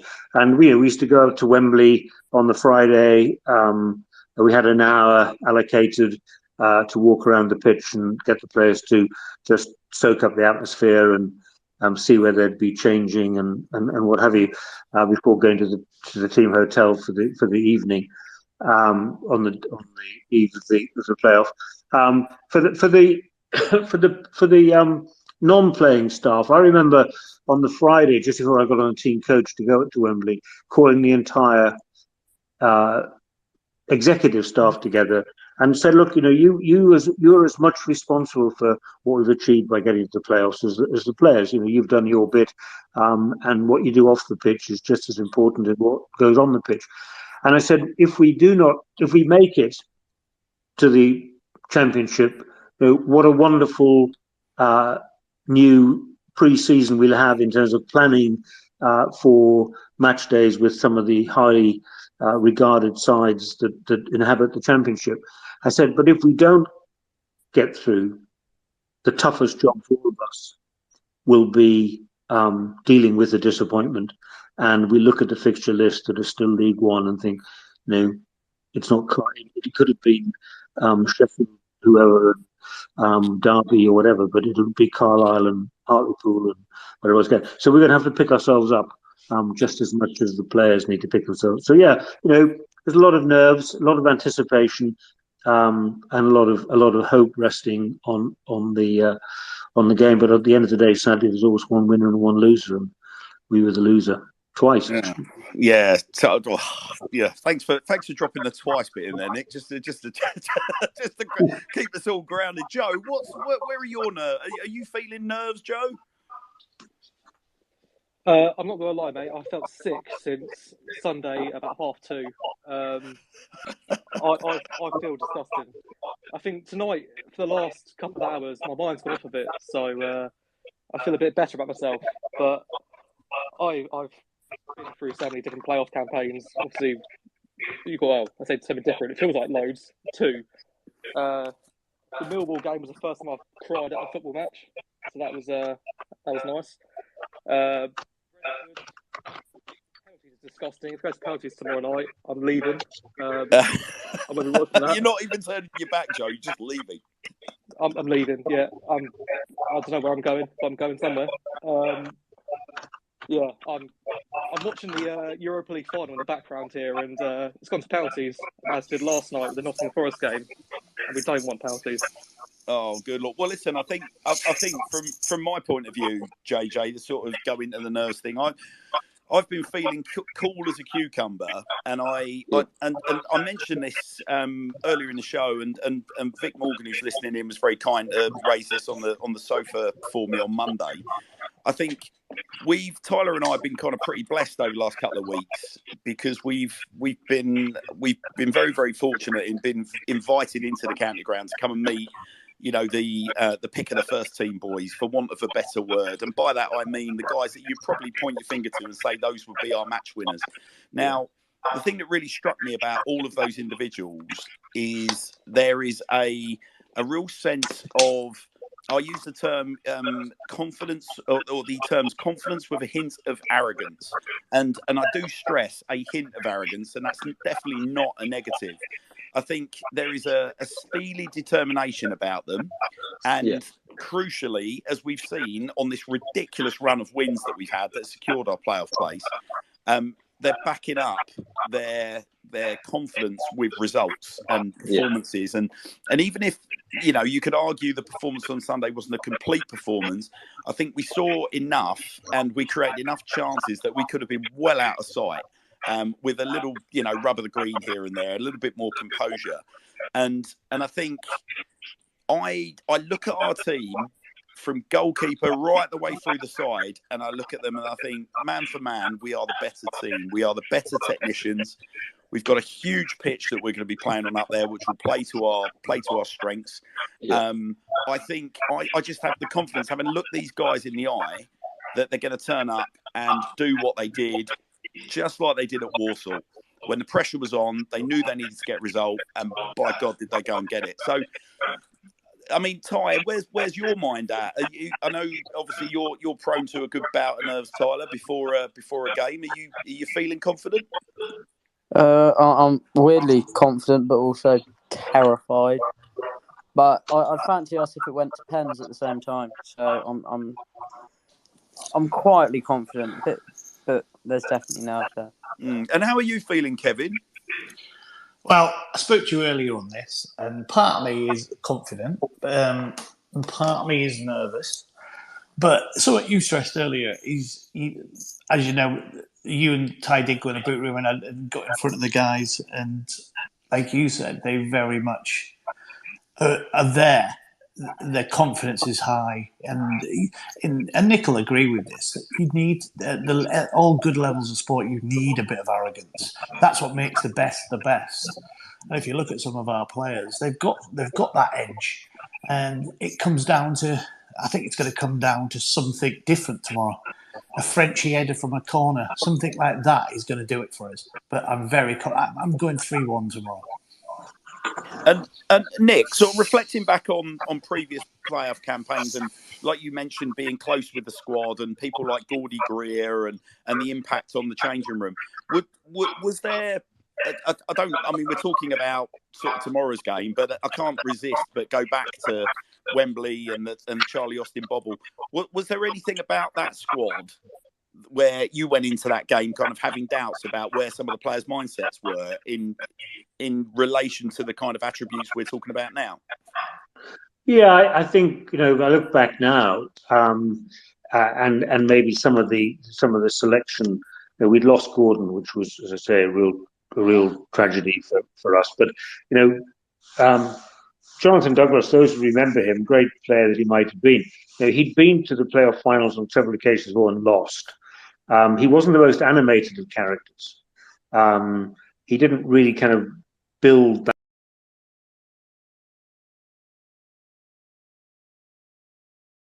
that sort of sense of emotion in the players. And I remember him walking out onto the pitch at Wembley. He had his sort of head down, and more as if he's going to a funeral than a playoff final.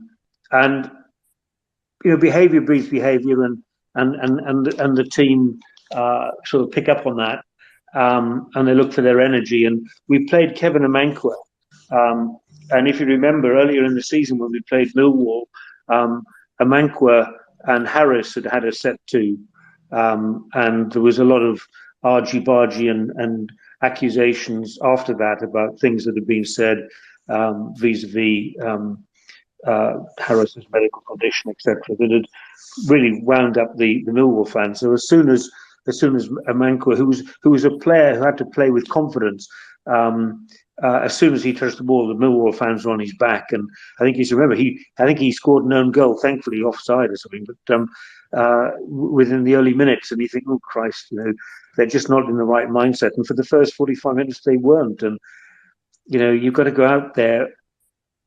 Even before you cross the white line, you've got to be in the right frame of mind, and you've got to have that sense of determination. And I think that was missing on the day. And there was, I think, a lot of expectation too, which is, I think a lot of people go, well, Charlie will rescue us. I think that was also part of the psyche. It's okay, just give the ball to Charlie. And I think that was part of our downfall. Nick, coming on to that, what you just said about Charlie and the age he actually was in that game, the pressure on him must have been immense. Yeah, I mean, I think it was everybody was Charlie Austin against Millwall, and I think everybody expected him to be the golden boot and take us through, and there was nobody better than him to do that, really. But you need support, and it's all right scoring goals up front, but you can't be letting them in at the back. We were just a bit frail. We had a great young player. Sadly, he's tragically ill now, Stephen Darby, and we should have probably played him. I would have made him. If it had been me, if it had been Daniel, I'd have made Stephen Darby captain on the day myself. But that's hindsight now. Well, it was. I mean, Stephen Darby's, sort of strength of character at the tender age he was at the time. What was he, 18, 19, Nick, in the Charlton second leg? To bury the winning penalty really was something. And I was genuinely shocked to see that he was benched for the final. I think there was also Charlie Austin and I on the show a couple of weeks ago had quite an animated debate about whether we would have played Billy Painter, and Charlie was of the opinion absolutely, despite the fact he'd been struggling with injury. But I was of the opinion it should have been Danny Ward up top and O'Brien out on the wing, because I thought pace would have worried them. And I just felt, I remember thinking at the time, we just looked so pedestrian on the day. And as you quite rightly said, I mean, Amankwa was the pantomime villain that all of the Millwall fans, of which they pretty much sold their entire allocation, if I remember. I mean, they weren't short on seizing on the opportunity to berate Amankwa, and fair to say, in my view, he had an absolute shocker. Yeah, and you look back now and think just some poor decision making, but that's the difference between success and failure, isn't it? It's the decisions you take at the time, and I think what probably hurt Danny and why he didn't speak from the minute we left Wembley till we got to Junction 14. He just stared out the window. He must have been thinking, "I made some mistakes there. I picked the wrong side." And paid the price. And there were, as you say, Painter was struggling with a bit of injury. I think he was already being tapped up to go to Leeds. I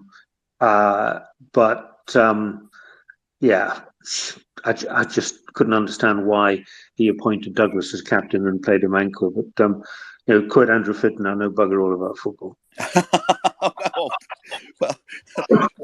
Well, I think you've disproved that theory somewhat tonight, Nick. It would appear not through the lack of trying. I'll introduce Vic Morgan, an old voice from your past at Swindon Town as well. Good evening, Vic. How are you? I'm very well, Hannes. Thank you. I've enjoyed this very much. It's been an immensely interesting conversation with Nick, and what a fascinating run through his time at the club. Absolutely amazing. Oh, thank you, Vic. Very kind. Well, it's a joy to be able to bring you both back together. How are your? I mean, Vic, there's nothing you haven't seen in the red and white of Swindon Town. Where's your head at going into tomorrow's big match? Oh, I've just watched. While listening to you, I've also watched the Mansfield Northampton game, and then the Rangers Eintracht Frankfurt game. I mean, I don't know if people recorded it. I don't want to give too much away, but endings. There's one particular ending I don't want, and that involves kicks from 12 yards. I don't think my nerves can go through that, quite frankly. But it's just going to be an amazing day. I think, we just go there, enjoy the day, because we're one game from a possible, game which will take us up to the next level. So we just got to go there and enjoy it. And what will be, will be. That's the way I'm looking at it. What will be, will be. What will happen on the night will happen. And we'll either get there or we won't get there. But one thing that is absolutely certain, we've had a magnificent season. And nobody can take that away from us. Yeah, and I'd mirror that, Vic. Absolutely mirror that sentiment. I think that's kind of playing into my sort of relatively pragmatic mindset. I mean, I remember before the Charlton playoff, I was where Joe was telling me and Tyler are telling me that they are now. And I appreciate that was a much younger Hannah's than I am now, and with life miles comes a certain perspective. But I can't help but just reflect on where we all were stood in the county ground, having just about scraped a team together against Peterborough in pre-season, and not only Peterborough, but we can go back to Supermarine and Melksham. And I fast forward to where we're at now, and I think that's my message to all the fans, really. Look, we've got nothing to lose. Everything thereafter is a bonus. But crucially, we've got this very, very, very talented team. We just got to go and just get behind them, give it everything. And of course I want to win. Of course I do. But I've got to be honest, it won't feel like a crushing defeat given the context of the season and where we've come from. Well, I think also you've got to recognise that whatever happens tomorrow night, Friday morning will happen. It's not kind of the world won't stop, so it's not the end of the world, but it will feel like it for a few hours. There's no question. And you're talking to somebody who still hasn't got over the League Cup semi-final defeat by Wolves in 1979-80. So, it's all very well for me to say Friday morning will happen, but, here we are 30 years later, 40 years later, still not over that League Cup semi-final defeat by Wolves. So, it takes a long time. But, yeah, we've got lots of scars, Vic, haven't we, as Swindon Town fans? We've absolutely. all got lots of scars. And I think the longer you support our club and the longer you ride the roller coaster, the bumps that come along the way, I think it will give you that perspective. Yeah, definitely. I it was fascinating to hear what Nick was saying. I remember that, I think it was Brighton, it was a Saturday, and that was the moment when, you either had a club or the consortium took over. These are dark times. We saw them again last season. These are better times. These are better times. So whatever happens, these are better times, and we should enjoy them. And we relish what we've got at the moment. We look forward rather than backwards, which is always a good thing.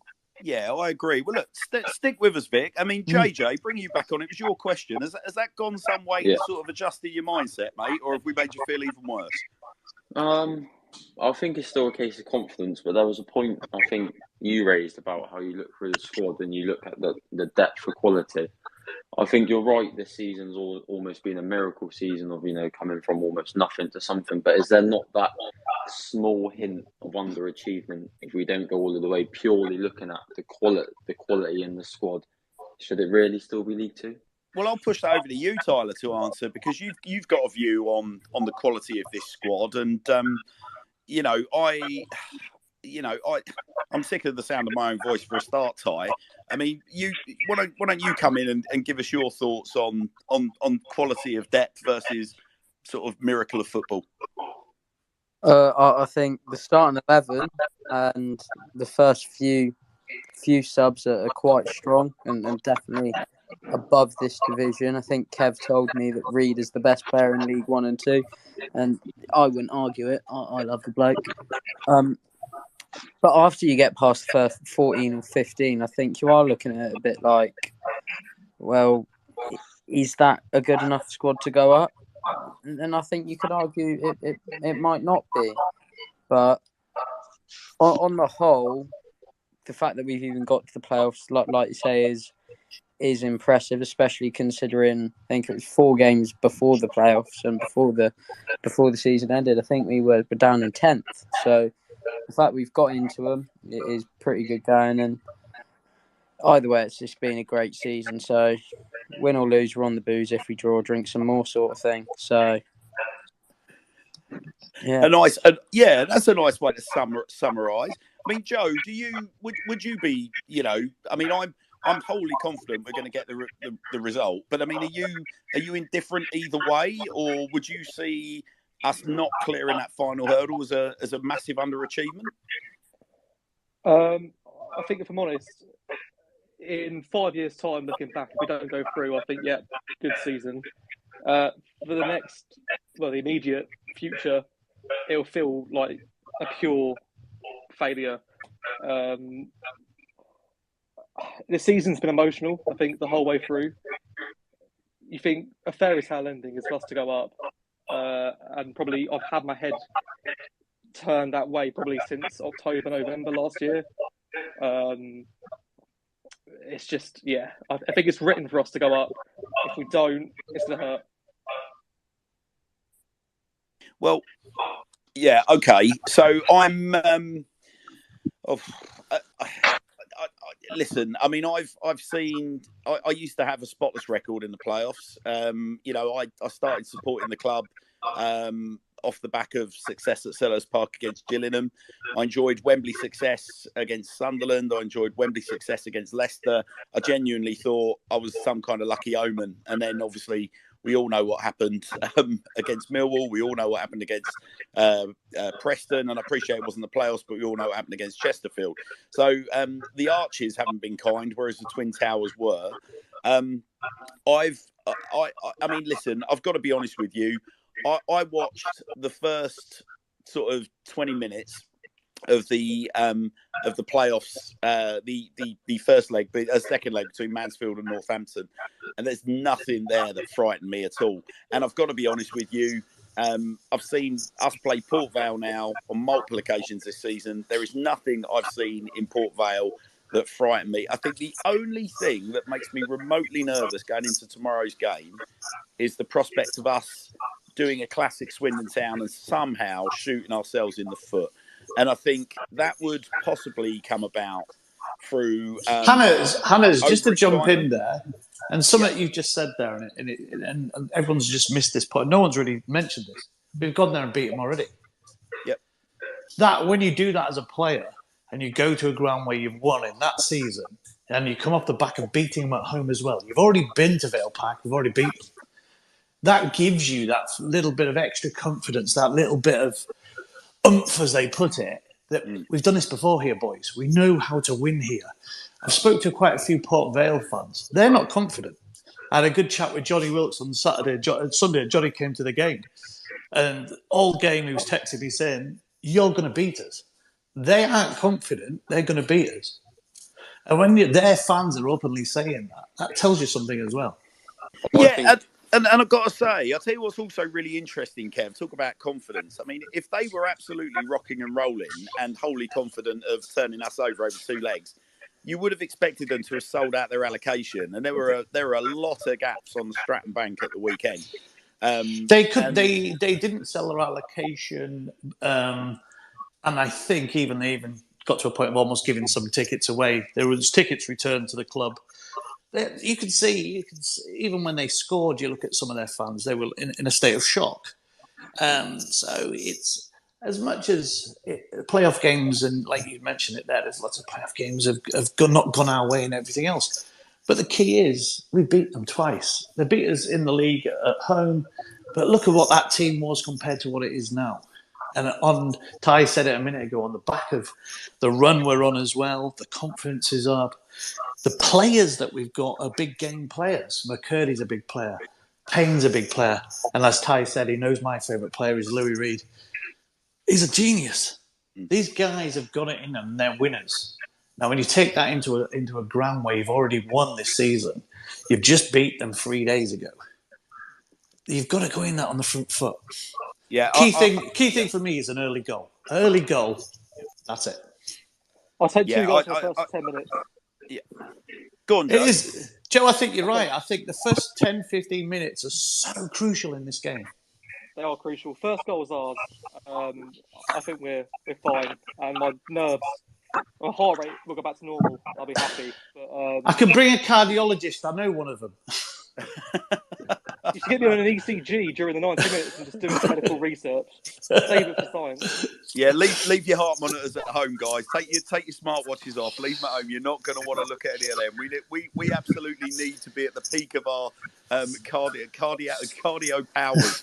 But I think I mean, the other thing, the only kind of note of caution, Kev, in relation to what you're saying, yes, we have been there and we've beaten them earlier this season, is that as you know with playoff games, and as you know, as we will all recall from 5-5 at the county ground, when the tactical sort of playbook goes out the window in the last sort of 10-15 minutes, playoff games do seem to have the ability to go nuts, particularly when you've got 6 up front and they're launching bombs into the box. And I totally agree with you. But then it's something I said to you earlier on that I've noticed in the last 6 games about 2 players that have shown mental strength and very high. So they can throw balls into the box, but when you've got Frenchie and Dion with the confidence they've been playing with and a good partnership, and as you said earlier, football's about partnerships and relationships on the pitch.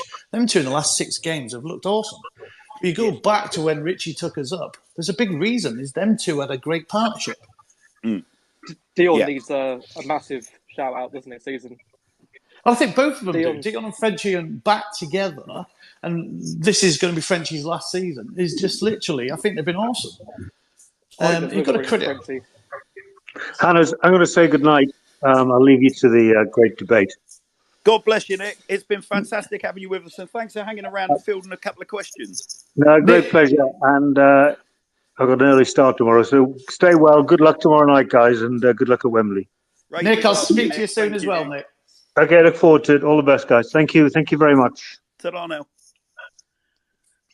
Well, I mean, listen, you look, Kev, we spoke about this off mic earlier in the day. I think one of the things, it's certainly a big topic of conversation going into the game tomorrow, because people are continuing to obviously talk up Jojo Woolacott, and rightly so, because Jojo's been outstanding pretty much all season. Supposedly had picked up an injury, which meant that he wasn't obviously, he lost his place to Lewis Ward. Wardy's come in. But it just, for me, their form, both Frenchie and Dion, their form has gone through the roof with an absolute giant behind them that seems to be playing to the brief of come for every single high ball in the box and attack it.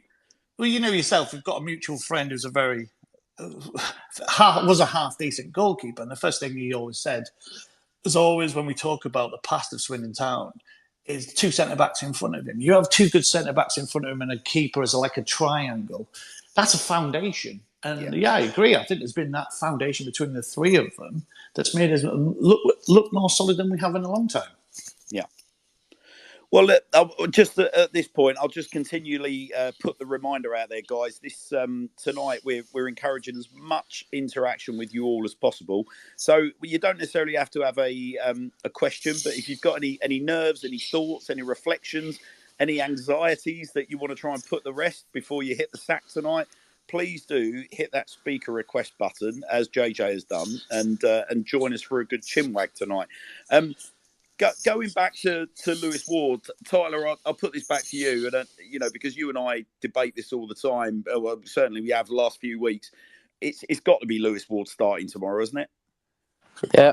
Anyone else, and I'm not having it. Wardy has been sublime since he's come in. It's 5 wins from 5 since he came back into the team, and I think you can tell, as much as his kicking probably isn't as good as Jojo's is, the way he commands the box in terms of coming for the ball and grabbing the ball from high crosses, it gives them more confidence, and I think you can see that with the way Frenchie and Dion have been playing, and so I think it's got to be Lewis and his massive lanky arms. Hey Ty, would you have said that before the African Nations tournament? Probably not. No, because Jojo was on pretty decent form heading into that, but then since he's come back, I think everyone's sort of seen that he has been a bit shaky. Whether that's playing at the tournament that's sort of gone to his head, similar to Yasser Kasim and sort of Luongo, or what it is. If it's just a poor run of form, I think Wardy deserves it. I mean, listen, I'd pitch in at this stage. I mean, from my point of view, I said this earlier in the season. I thought Wardy was very, very hard done by when he lost his place after the Rochdale game at the county ground. He was very harshly judged on their goal. And I mean, the kind of goal that he conceded was akin to the sort of goal that we conceded at the weekend, where you look at it, if you're not looking at that from a goalkeeping coaching point of view, it's easy to point a finger at the keeper, particularly if you've got a keeper of the quality of Jojo breathing down his neck to get back into the side. That's the first thing. I personally think if you, and this is coming from an ex goalkeeper, if you've got 2 good goalkeepers on the books and you've got a goalkeeper that puts in the kind of performance that he did against Forest Green and a respectable performance against Rochdale. Me personally, I would have kept Lewis Ward in, and I would like to have seen Lewis Ward more involved this season when Jojo has dropped the odd Rick. And Hannes, can I jump in there? Yeah. Just something from experience. Yeah. When a player plays every week in, week out, what fans don't see is how they've trained as well. And that's a big, big thing for a manager and coaching team to look at how they've trained. And they might have come off a half-decent game, an average game, a great game. But fans have got to take into consideration a lot of the time. You don't see what's going on at training, how they've reacted to different situations, little niggles here and there. Little injuries and how that's played, especially goalkeepers. A little injury here and there during the week, how they've trained, affects a lot what goes on. So I get you about like games. Sometimes players remember games and stuff like that of how they played. It's also that week, the next week in training, how things have reacted. And I think sometimes as fans we forget that, and we forget it's not just game by game. It's also what goes on during the week as well has a big impact about who plays the next week. Yeah, I do get you. I do get you, Kev. I think, listen, a lot of this depends on characters and whether your player is a confidence player or whatnot. I mean, for me personally, I've never been a fan of a manager putting his arm around a goalkeeper and saying, "You are my number one," because I just don't think it's healthy for competition between keepers. I want both those keepers pushing for that shirt. Both of them feeling that they are the number one and they've got a point to prove, because I just think that's really healthy. But the flip side of that is goalkeepers are all mad anyway. So do you know what I mean? Yeah. Well, there is that. But I think there is something to be said for, you know. I mean, I've never sat down and had a conversation with either Jojo or Wardy, so it's difficult to kind of know where their heads are at. But what I would say is that if you look at sort of Wardy's performances over the last sort of 3-4 games, I mean he's delivering what I would expect a guy to deliver that has been sort of had the gauntlet thrown down to him. Really, look, the shirt is yours to lose. You know, he's shown absolutely no fear. He's commanding his box. You know, he's bossing his defenders. And that confidence appears to have just flooded through the team as well. And just to stress, this is not a Jojo bashing session from me either. No, I get you. I tend to agree with you, and I agree with Ty and Joe as well. But I'll flip another question to everybody. Is what do people think our biggest weakness is tomorrow? And you know what my personal opinion about it is. It'd be just interesting to hear from Vic, Andrew's on as well, anyone else. What do they think is our biggest weekness tomorrow? Well, I'll tell you what we'll do. We'll bring our foot off the gas. You reckon that's what it is, Jojo? Complacency? I think if we go there, we grab an early goal. I think you can imagine the noise that's going to create, the positive reaction from the players. I think our biggest downfall tomorrow will not be doing what we did at Walsall and go for more. I think at 3-1 on aggregate, I don't think we should sit back. Go get 2 or 3, kill it, kill the game off. I don't think we know any other way. Well, I think we look at games like Exeter at home, 1-0 up, we sat back, we lost 2-1. I think that's the easiest one to point out to. That's a massive 3 points thrown away. Well, I'll tell you what, JJ, on that. So I've got a very, very clear view on some of those performances earlier in the season where we got caught out, where there was a silly individual error and things like that. And I think what you've seen unfold in front of you this season has been a team that's been on a journey and a team that has been trying to perfect a style of play and a team that, I mean, I don't want to just keep repeating myself, but I think, you know, the fact that we've got a goalkeeper now, and we've got 2 centre-backs now who are not overplaying. They're still playing that kind of, you know, sort of pragmatic football. But I don't know if you've noticed, JJ, or if you've got an opinion on it, but at times when they need to bang it, they are banging it. And maybe there was a bit too much of that on Sunday. There was a little bit too much, and we gave Port Vale an invitation to come onto us a bit in the second half. But I genuinely believe that there has been an unfolding of a plan, a master plan that Garner's got. And at times, things have been forced on him in terms of tactical changes, but he's made those changes and he's run with them. They've paid dividends. And we talked a lot when Nick was on earlier about leadership. and having characteristics to, you still need to be humble. Nick mentioned the sort of, the 10 characteristics of being a leader, but I think Garner's demonstrated that. I think I'll tell you what we'll do, Jojo. Malcolm, if you could unmute yourself, mate, because you've joined us on the speaker list, and I'm really, as somebody that's been at a lot of games, Malcolm, this season, I'm really keen to get your input on this part. So all you need to do, if you can, is unmute your speaker. Give you a couple of seconds. Hello, Malcolm. Good evening. How are you, buddy? I'm all right. How is everybody? Okay. Well, it seems like we've got a mixed bunch, Malcolm, tonight. We've had the dulcet tones of Nick Watkins kind of soothing our nerves and taking us back to sort of previous glory days, but then reminding us of just how awful it feels when we don't do well in the playoffs. Oh, yeah. We've got a mixture of nerves amongst the younger contingent. We've got Vic, that's very reflective and probably more akin to where my head's at. We've got Kev, who's absolutely sort of pumped and nailing it. But where are you at? So I'd say quietly confident. This is my 9th playoff campaign, so I've been through all of them, the highs and the lows. So it's kind of just, I've been there, seen it and done it, but it does feel a little bit more different now. And I don't know, that is, like you said, it might be with age. You kind of just ground yourself a little bit, but yeah, quietly confident. I think that our away record's good, so why not? We just got to go there and, like Vic said, just enjoy ourselves, and what will be will be. Now, what was your vantage point on Saturday, Malcolm? Sunday, rather. Sorry, what was your vantage point on Sunday? I was in the stand on Sunday. So were you now? Yes. Sorry to disappoint you. Oh, that's such a shame. I was hoping you were going to shed some light on some antics of the first half, but clearly not.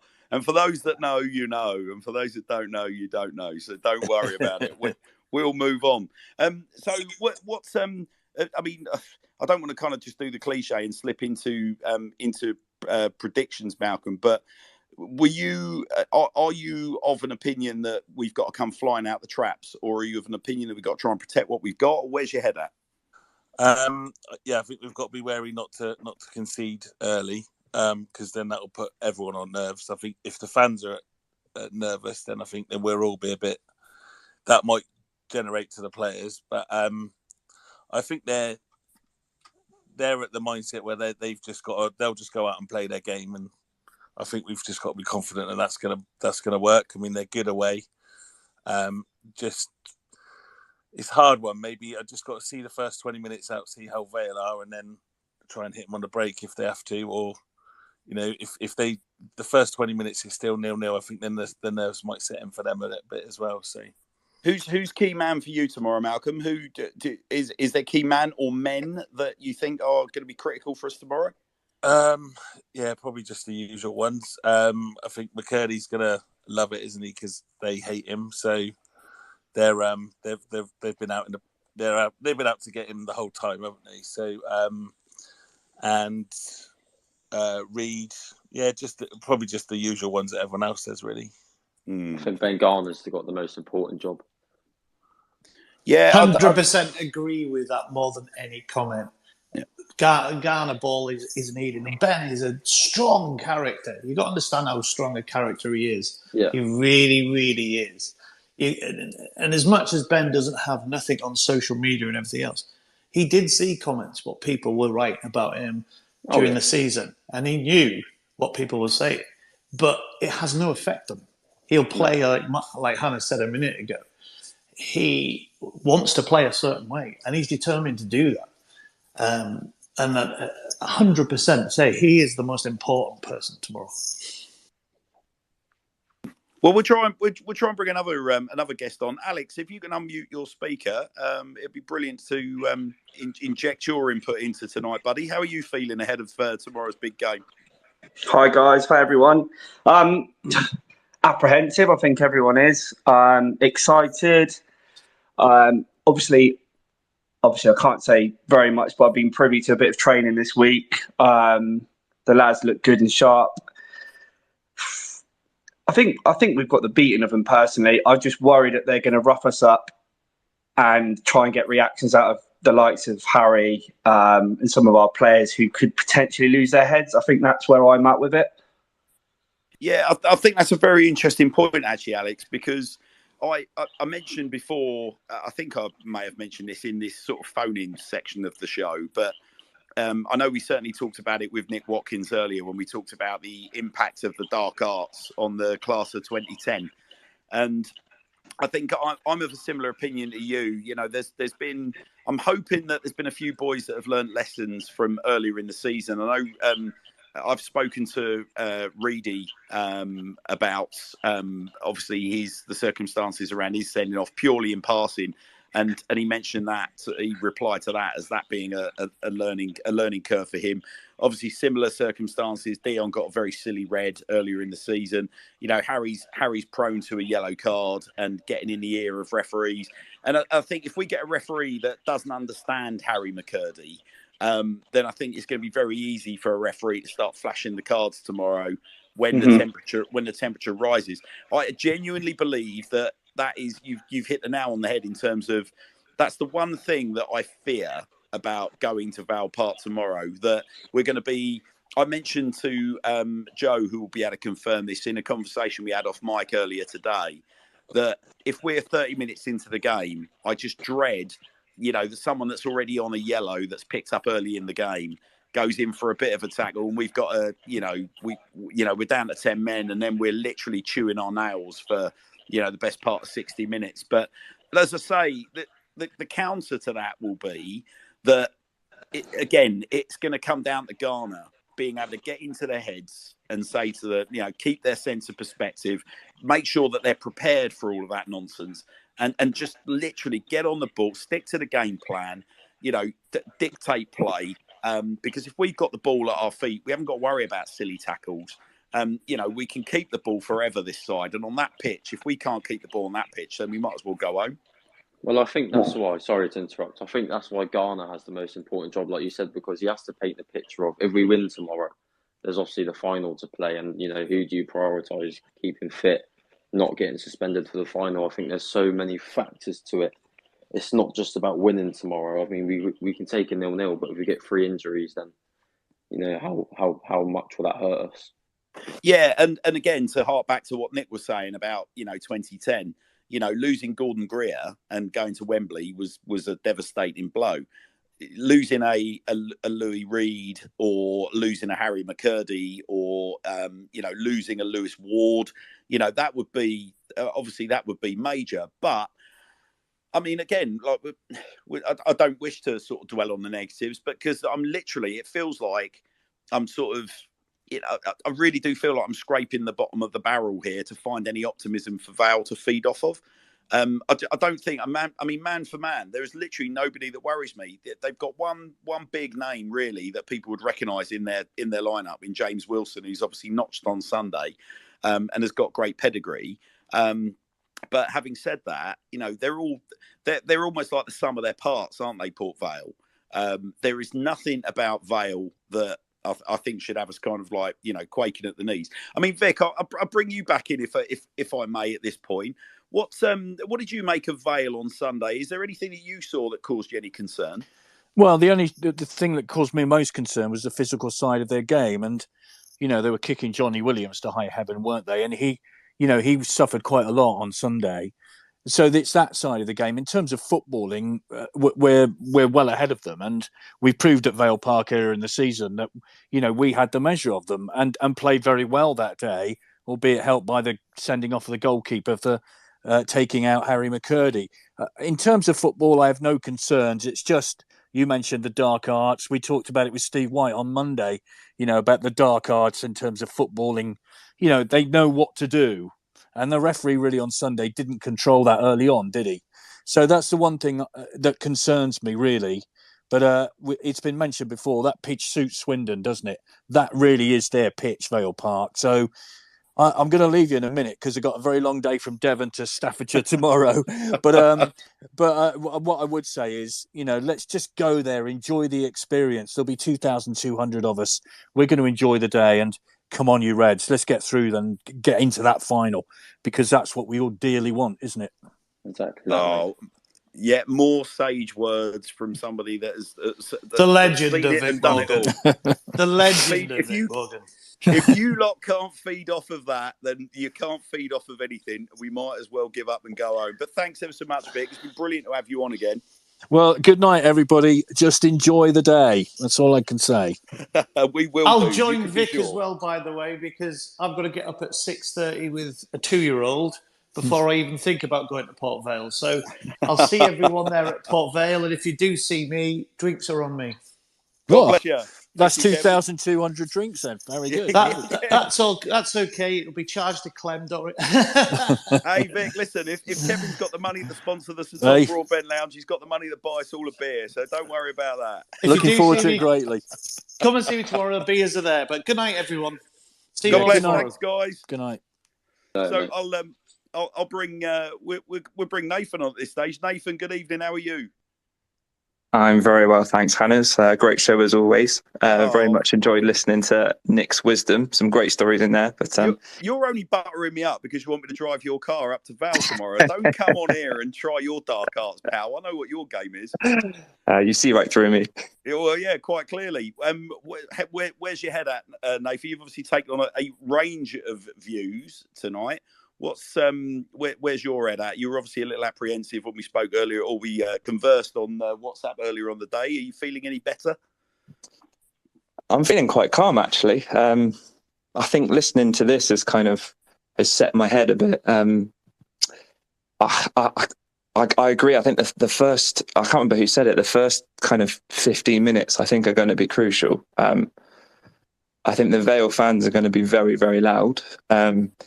And it's a big day for that. As much as this sounds really patronising, it's a very big day for them. I don't think they get this kind of crowd that often, and they're going to be up for it. And I think we are going to have to weather a storm.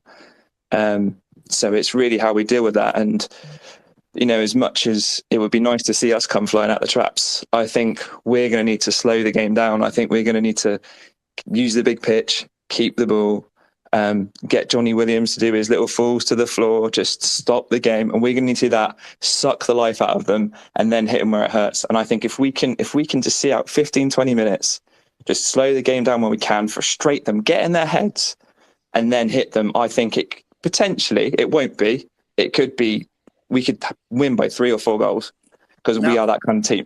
But this is Swindon, and we don't do it like that. So. Well, look, Nathan, I'll tell you what, I've been having this I had the weirdest dream last night, right? The weirdest dream. Now, we've obviously been talking about, impact of McCurdy and all the rest of it. Now, I'm going to turn our attention to the bench at this stage, because last night I had a dream that a certain Mr. Jaden Mitchell-Lawson came off the bench and finally came good for us. But I don't necessarily want to focus on young Jaden, but I do want to have a little kind of conversation and a look across the bench at tactical options in a range of scenarios. So, obviously, at the weekend, we brought on Akin Odimayo and we brought on Ben Gladwin, and then we conceded very quickly thereafter. And I think it would be very easy to point fingers and say, oh, that was the impact of the sub at that stage. I don't think that's necessarily the case. But, let's put this to you, Joe. Is there? Do you think that potentially we've got any aces up our sleeve on the bench that you can see having an impact tomorrow? With rose-tinted glasses, I can't tell you how much I'd love Harry Parsons to come on and score a 90th minute equaliser and put us through an aggregate. I can tell you right now that Claire Follett is sat there with the biggest smile on her face as arguably Harry Parsons' biggest fan. But I'm likewise. Isn't it just made for him? That, everyone, we are all just gagging for Harry to get off the bench and score his first goal. Wouldn't that be special, JJ? Wouldn't that be special if he comes off the bench tomorrow and does something super special and sends us to the gleaming arch? Yeah, I think absolutely. And I think building on your point about an ace, I think a Mr. Ben Gladwin has to come to mind. I think in a game like tomorrow, I think we're all expecting, to weather the storm, like Nathan said, all that. I think Gladwin, his ability to slow down the game, a big pitch, I think he could be someone that can come on and really cause problems for Port Vale. Yeah, and definitely on that pitch. I think there are a couple of things about Gladwin that I think he's potentially the ace up our sleeve tomorrow. One is he's got the space to ping those absolutely delicious diagonal passes. And when him and Dion are on their game, it's like having two quarterbacks on the pitch, which is super special. I think the other thing as well is, he will find gaps to get shots off. And if there's one thing that Ben Gladwin has definitely got, whilst he's got that languid style. He's quicker than most people think, but because of his style, you kind of get the impression that he's slow. But the thing about Gladwin is he finds a pocket of space, that guy can hit the target. And I think if he's, you never know. Obviously, we all know that Johnny Williams took a battering at the weekend. Yeah. If Gladwin is given the nod to start. Again, I would urge the crowds to not, because there have been sections of the fan base that have got on his back this season, but I would urge the crowd. Yeah. I would urge the crowd to get behind Ben Gladwin, because if that's the kind of game where you would hope he would be inspired to find the Ben Gladwin of old.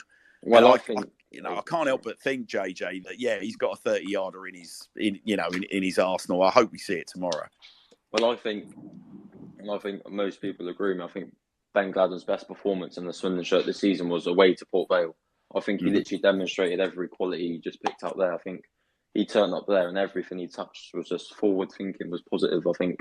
Yeah, I completely agree. Alex, I'll bring you back in at this stage. What's your views on Gladders? Would you be tempted to start him tomorrow? I've got two views. I don't see us why we should change the team, but also my view is, I think, look, we've all seen us play away and how good we are. Why don't we just play that way and go with it? We know we're good. We know we're good away. We're beating Port Vale away. Go with that mindset. We're all, we should just take it easy for a little while and just, why not just play how we play? Just be Swindon away, and we'll win, surely. Am I being overconfident? I don't know, but we're good away. We know we're good away. Let's just go there and win the game. I think I'm going to put a little twist on what you just said there, Alex. And it ties into what I said right at the start of this segment of the show. We don't just know that we're good away. Actually, these boys know that they are good. And the one thing that struck me when we did the awards show in the kit room was there was a moment where Harry McCurdy chastised young Ty for sort of saying that I don't fancy Rovers over two legs, and there was this blunt honesty about what Harry said that was just reflected across the room. And a lot of those boys off mic spoke to us all. And it just really struck me how they were saying, like, genuinely, there is nobody in the playoffs that we fear. Like, to a man, they were all saying, like, we know that we're the best side in this division. And some of the inconsistency has baffled us, but we know that we're the best team in this division. I've been very fortunate to be able to watch us train on occasions. And obviously, I can't give too much away and stuff, but some of them players, what you watch them in training, and they are way, way, way above our level in terms of League Two, not in terms of Swindon Town, but in terms of League Two.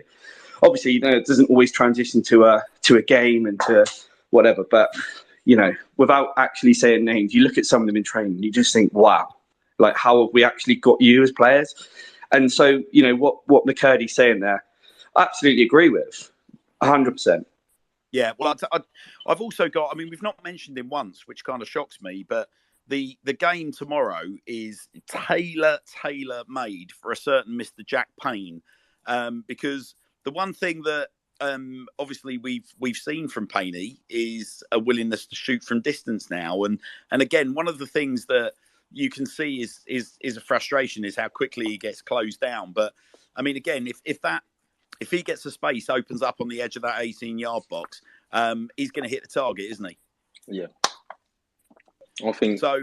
I am wholly convinced that tomorrow is going to be it's going to be just a huge opportunity for Payne to put in his he's like a crowning performance of his season so far. And he's had a cracking season. When you consider he's battled back from a really serious injury as well, which, forced him out of the City game and a prolonged absence. There was, he'll be back next week and then he wasn't. He'll be back next week and then he wasn't. And now he's back. I mean, he just looks so sharp at the moment. And the amount of ground that he's covering as well. I mean, all the midfielder are putting in the yards, but Payne's really putting it in. I mean, I'm guessing you've seen that in training, Alex, from Payne as well. Payne's unbelievable. He's one of my favourite players. I think Louis Reed, we all know he's a class above League Two. There's a lot of them in the team. You can't really sort of single any of them out. Just on a brighter note, it was quite nice to see Jordan Lydon today actually walking around. So there's a positive for you all. I really like Jordan. I think he's a great lad. Shame he's had such a bad luck with injuries, but I think he'd be a great lad to keep around the club. Whether that will, happen or not, we don't know. But it'll be really nice if we could keep him, I think. Yeah, I completely agree. I mean, I've got faith in this, in this medical department, given the way everybody talks so highly of them, and given the the performances in particular that we've seen from the likes of Frenchie, having come back from injury and find the form that he has. That I think everyone knows what Jordan's capable of. I think everybody knows on his day he's arguably the best midfielder at the club. It's certainly one of the best midfielders at the club. So yeah, fully fit. Jordan I think you've hit the nail in the head there with the medical staff, with Ricky and George coming in. You look at Frenchie as an absolute standout there as to how good he's been once they've got him fit. They've got him looking like the player we always knew he could be. Yeah. And his performances for the last 6-12 games for me have been absolutely outstanding. Mm. Well, I think Dion's another one. This would be Dion's first season in the Swindon show where he's played a full season, isn't it? Yeah, and I'll tell you what, JJ, I mean, that touches on a very, very interesting point about Dion, because obviously he went through a very, very difficult period where, he was getting absolute pelters from the stands. I mean, certainly from my vantage point in the town end, yeah. There was I even exchanged, words with, with a couple of fans in the town end who were just, mercilessly ribbing him. Like, when you've seen a stray pass, or you could see that his confidence was low. And I think I think in the end, the narrative that came out was kind of in line with what you're saying there, that, we've got a lad here who, he's battled back from several serious injuries. And this is kind of like almost like the first season where he has played a full season, and that in itself takes a toll on his body. It's almost like his body is not ready to play a full season, if that makes sense. Yeah, I think we've seen a number of things. I think this style of football suits Dion the best as a player. I think he wants the ball at the back, he wants to break the line, he wants to move forward. And I think that confidence I think he trusts his body a little bit more. I think it sounds a bit stupid, but you can see almost as a fan, you can see that lunge in him, that extra bit of fight in him. I think you look at the goal against Oldham, he's absolutely chucked himself at the ball. I think he trusts himself a bit more as a player. And I think although mistakes are still there, it happens from everyone. I think it's really shown in, I think him and Baudry together have been absolutely phenomenal. And I think I'll tell you what, been a big part of it. I'll tell you what, JJ, what's really interesting there is that I listened with real interest to what Ali Willits had to say on the sofa a week Monday. And, she used the words that I've never heard used before about neurological issues, as though there are certain players that, it's almost like a combination of her and Ben Garner have been encouraging players to almost like kind of challenge what their brain is telling them, as in players that have got injury histories, like, do you actually need me to come on here and give you treatment? Do you actually need to start thinking about coming off at this stage? Is this something you can actually push through? And I can't help but think that, the likes of Dion, the likes of Frenchie, the likes of Johnny Williams have actually sort of like pushed through maybe some of their own mental boundaries in terms of what their body's capable of doing. Yeah, and I think it's a big part of our season. I think that mental toughness, I think it's something that can only make you stronger. And I think, a couple of people have highlighted the last 7-8 games, despite a few losses in there, we've seen that dark side to our game. I think that all stems from, not bringing on the physio every time a player goes down. I think, just back to what I said, back to what you said, I think the trust in yourself, challenging yourself, pushing yourself, it all adds up to different things. Yeah, interesting. Okay. Lads, well, I'm going to sign off, but I just want to basically say, I think, Steve Cooper for Forest last night hit the nail on the head with his thing. It's a team effort. It's, he's the forefront of it, but he's got a massive team. And I think Ben Garner's done a terrific job some fans sort of 2 or 3 home games ago started giving him a little bit of aggro. But him with Scott Lindsay, Scott Marshall, Ricky and George and the backroom staff, like you say, Ali, it's a collective team effort. And I think, you know, we can go as far as up to Clem and whatever, but I think, you know, just as a first team coaching staff, Mildy, all of them guys, I think that's what makes a team, you know, team of management that can get a team playing like that. And you know, like you say about Dion and French and stuff like that, when they've got people around them like that, they want to play, they want to get through these injuries, they don't want to come off, they want to play for these people. And I think that's a massive part of it. So I think a massive congratulations to all of the backroom staff. Hopefully we'll win tomorrow, we'll go on to Wembley, we'll be promoted. If we don't, we still had an unbelievable season in my eyes. Amen, Alex. I completely agree, and I made that very, very point at the start of this segment of the show, mate. I think you've absolutely nailed it. Alex, you've been a breath of fresh air. It's been lovely to hear from you, mate. Thanks ever so much for coming on. I'll see you all at Port Vale tomorrow. Yeah, you will. Come on, you Reds. Night, lads. Cheers. Thanks. Yeah, you're very welcome, Alex. Nathan, I'll bring you in at this point because Alex has just touched on a game that obviously we all watched last night, and we all enjoyed a pitch invasion, didn't we, at Walsall, allegedly. But there were obviously some unsavoury scenes on the pitch last night that kind of gives us all a little bit of a kind of shot across the bows tomorrow. But yeah, Nathan, I'm really keen to get your view on whether on a likely entering of the playing surface from either set of fans tomorrow. I mean, off the back of what you saw last night, particularly I mean, we can't go into it in great detail because it's now a police investigation. We don't want to get ourselves in any legal trouble. But obviously there was an incident involving the Sheffield United captain, Billy Sharp, on the touchline. Is this a wake-up call for all Swindon Town fans ahead of the game tomorrow night, given what happened in the game on TV yesterday? I hope so. I don't think that Swindon fans are the type. I know I've kind of complained about some of our fans this season, and I don't think we're the type to do what may have happened. I won't say may, it did happen. What happened yesterday? But what I think will happen now is I think a lot of people have been waiting for something like that, waiting for something bad to happen to kind of really crunch down on how supporters have been behaving recently. And I think it all kind of kicked off with England at Wembley last year, everything that happened before the game. There's been a whole bunch of incidents with pyros and things being thrown.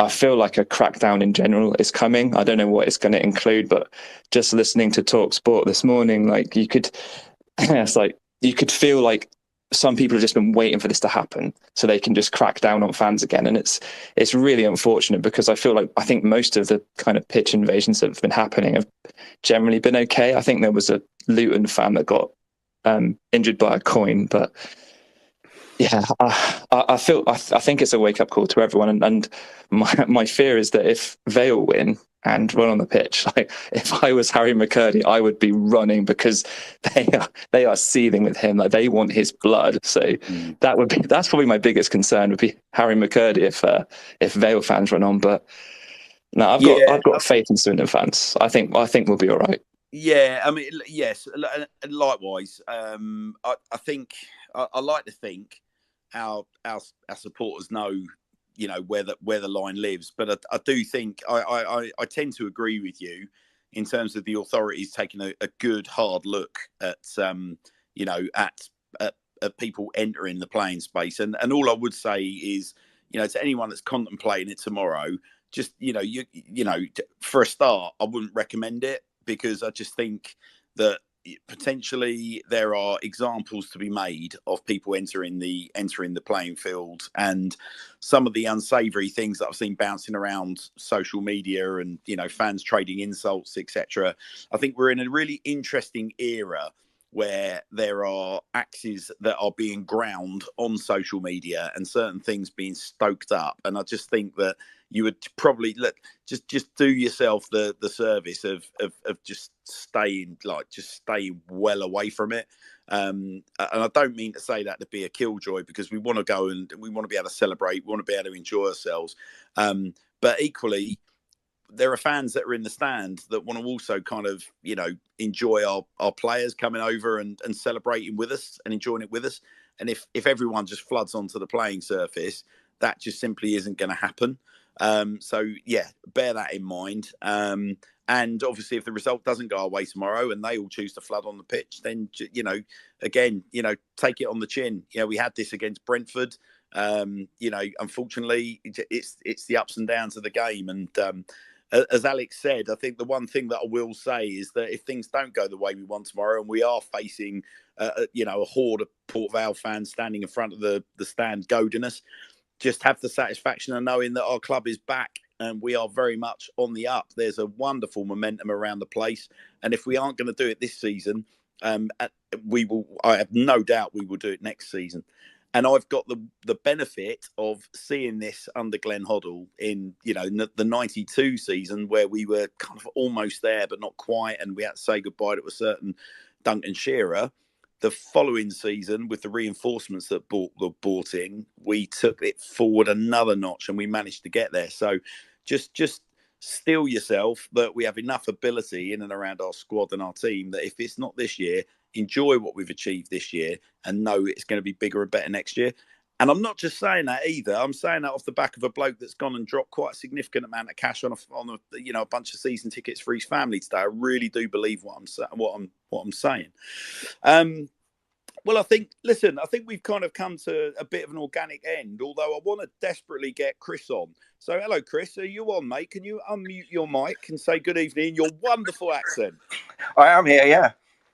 No, come on, that's not good enough. We need a longer line than that. I want everyone to hear the wonder that is Chris's accent. I'm very nervous still. But are you, Chris? Are you really not? Despite everything we've done, we've rubbed the balm into the show. We've rubbed it in, but you're still feeling the nerves. I think it's feeling nerves because I've just watched basically all the other playoffs, and it's a long wait. Even though I've probably actually got one of the shortest journeys there. Oh, God almighty. Yeah. Well, I feel that. I'll be honest with you, Chris. I think I said earlier, and I don't mean to repeat myself, but whilst I'm feeling really pragmatic and confident and, I've got full faith in the boys, that by the time I hear the clack of the turnstile going into the ground tomorrow, I'll certainly be nervous, because then but I'm hoping it's more about, it's that nervous anticipation rather than nerves, because I don't think we've got it in us. Do you think, we talked about team lineups, we talked about the goalkeeping position, we talked about options off the bench, Chris? Is there anything left field that is concerning you ahead of the game tomorrow? The only concern I have is, or the thing I really don't want to see is a silly mistake from passing around at the back, because there was nearly one on Sunday, but we got away with it. But that's the only worry I have, really. Yeah. And I think it's inherent, isn't it, in our system that there's always going to be a chance of that happening. And if they will press us, and they will press us hard tomorrow, that much is for sure.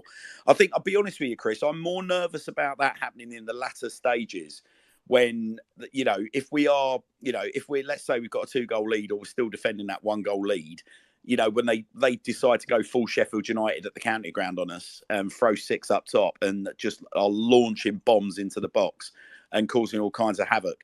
I think that's my only concern. Is our house, with our 3 little pigs inside it, built from brick, or is it built from straw? And will it withstand that kind of battering? I mean, I don't think we've had some stern tests this year when we've been defending Leeds. I think Barrow and I think Forest Green as recent examples.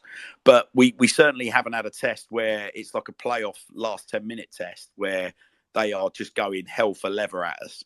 That would be my only concern. But I'm hoping, and I think it was Joe that said this, I'm hoping we come out the traps, get ourselves a goal or two, get ourselves settled down. And then for me, it's about just keeping on the ball and dictating play. And if they're messing about a bit at the back in those circumstances, I'll be more than happy. I actually think this game might have be the perfect scenario for Louis Barry. Mm. If they're pushing up and they're giving us the space on that bigger pitch, a lot of teams have been doubling up on him. And if he just plays inside, if they're taking him, it's given so much more space for Payne coming through, for Williams coming through. I have to agree. I think Barry's got a big heart to play tomorrow. I think, as Chris said, wide pitch, a lot of space. I think that suits Louis down to the ground. Yeah, I'm inclined to agree with you guys. I mean, listen, I genuinely, I mean, it was funny. I mean, from my vantage point in the town end on Sunday, you know, Elbaz was getting, you know, a bit of flack from certain sections, and I was just kind of raising my eyebrow. And I made this point earlier on Twitter today, where I posted a picture from the game. I mean, he literally had 3 defenders on him, but if you look beyond him and look who's running on, I think it was either Harry McCurdy or it was Jack Payne. And all it takes is a little flick with the outside of his boot, as he's done on a few occasions this season. He is going to create space just with his own movement and his pace. So, I mean, he's been a real unsung hero for me in this run, because he's a threat. I used the term he's a killer earlier, because you can't, you know, you cannot take the risk of not marking Louis Barry tightly. I mean, his pedigree alone, you know, should be sending shivers down the Port Vale spines going into tomorrow. Would you not agree?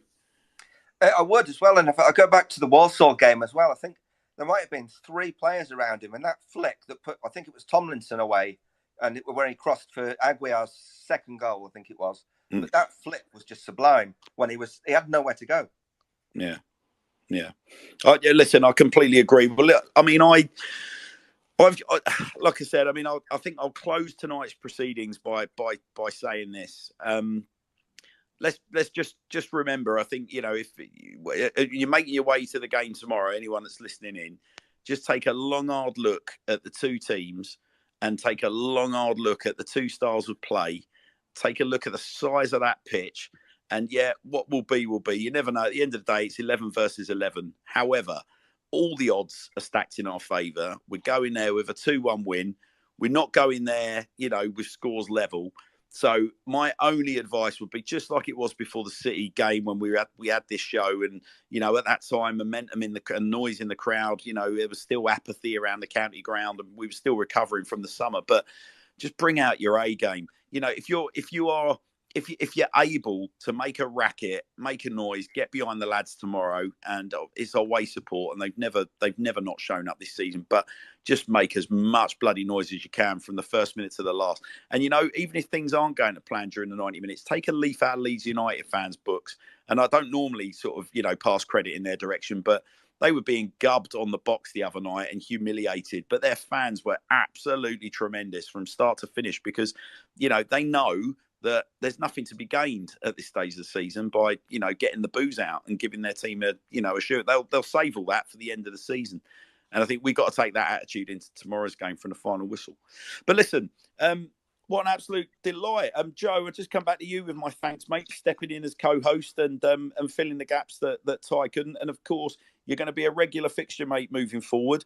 And to all the other contributors, Vic and Nick coming on for a fantastic hour and a half earlier in the show. It was an absolute delight. I will tip my hat to our wonderful commercial partners who are providing superb support. I will be liaising with Dan Designs on who we feel is the winner of the 2 or winners of the 2 prints. And it's been brilliant to have our headline partner, who we announced earlier in the week in Verilogic, Kevin, coming on and sharing his wisdom. And I mean, really, as 2 commercial partners, I couldn't ask for better. Really get the fan base, really passionate people, and doing their absolute utmost to really help us turn this show into something moving forward we can all be proud of. So please remember, guys, it's your show, yeah? I genuinely am just the mouthpiece. I'm not a professional broadcaster. This show's nothing without you guys coming and offering your opinions. You know, we're respectful of everyone's opinion. If you're not the most confident public speaker, just don't look at the listener list. But come on, we'll treat you well. We'll help you open your point up. And that's the way we want the show to mushroom as we move forward. But listen, without further ado, mainly because poor old Nathan needs to get his head down, because he's on driving duties tomorrow, and I don't want to keep him up any later than I need to. It's been an absolute treat having you on. Tom Broadbent Lounge is an independent Swindon Town fan Twitter space. Please be sure the views do not reflect those of Swindon Town Football Club or indeed to Tom Broadbent, apart from when Tom comes on the show and shares his views, which he's quite inclined to do from time to time. thanks ever so much for your time, guys. It's been a real treat. Up the town. See you up in Stoke-on-Trent tomorrow. Drive safe and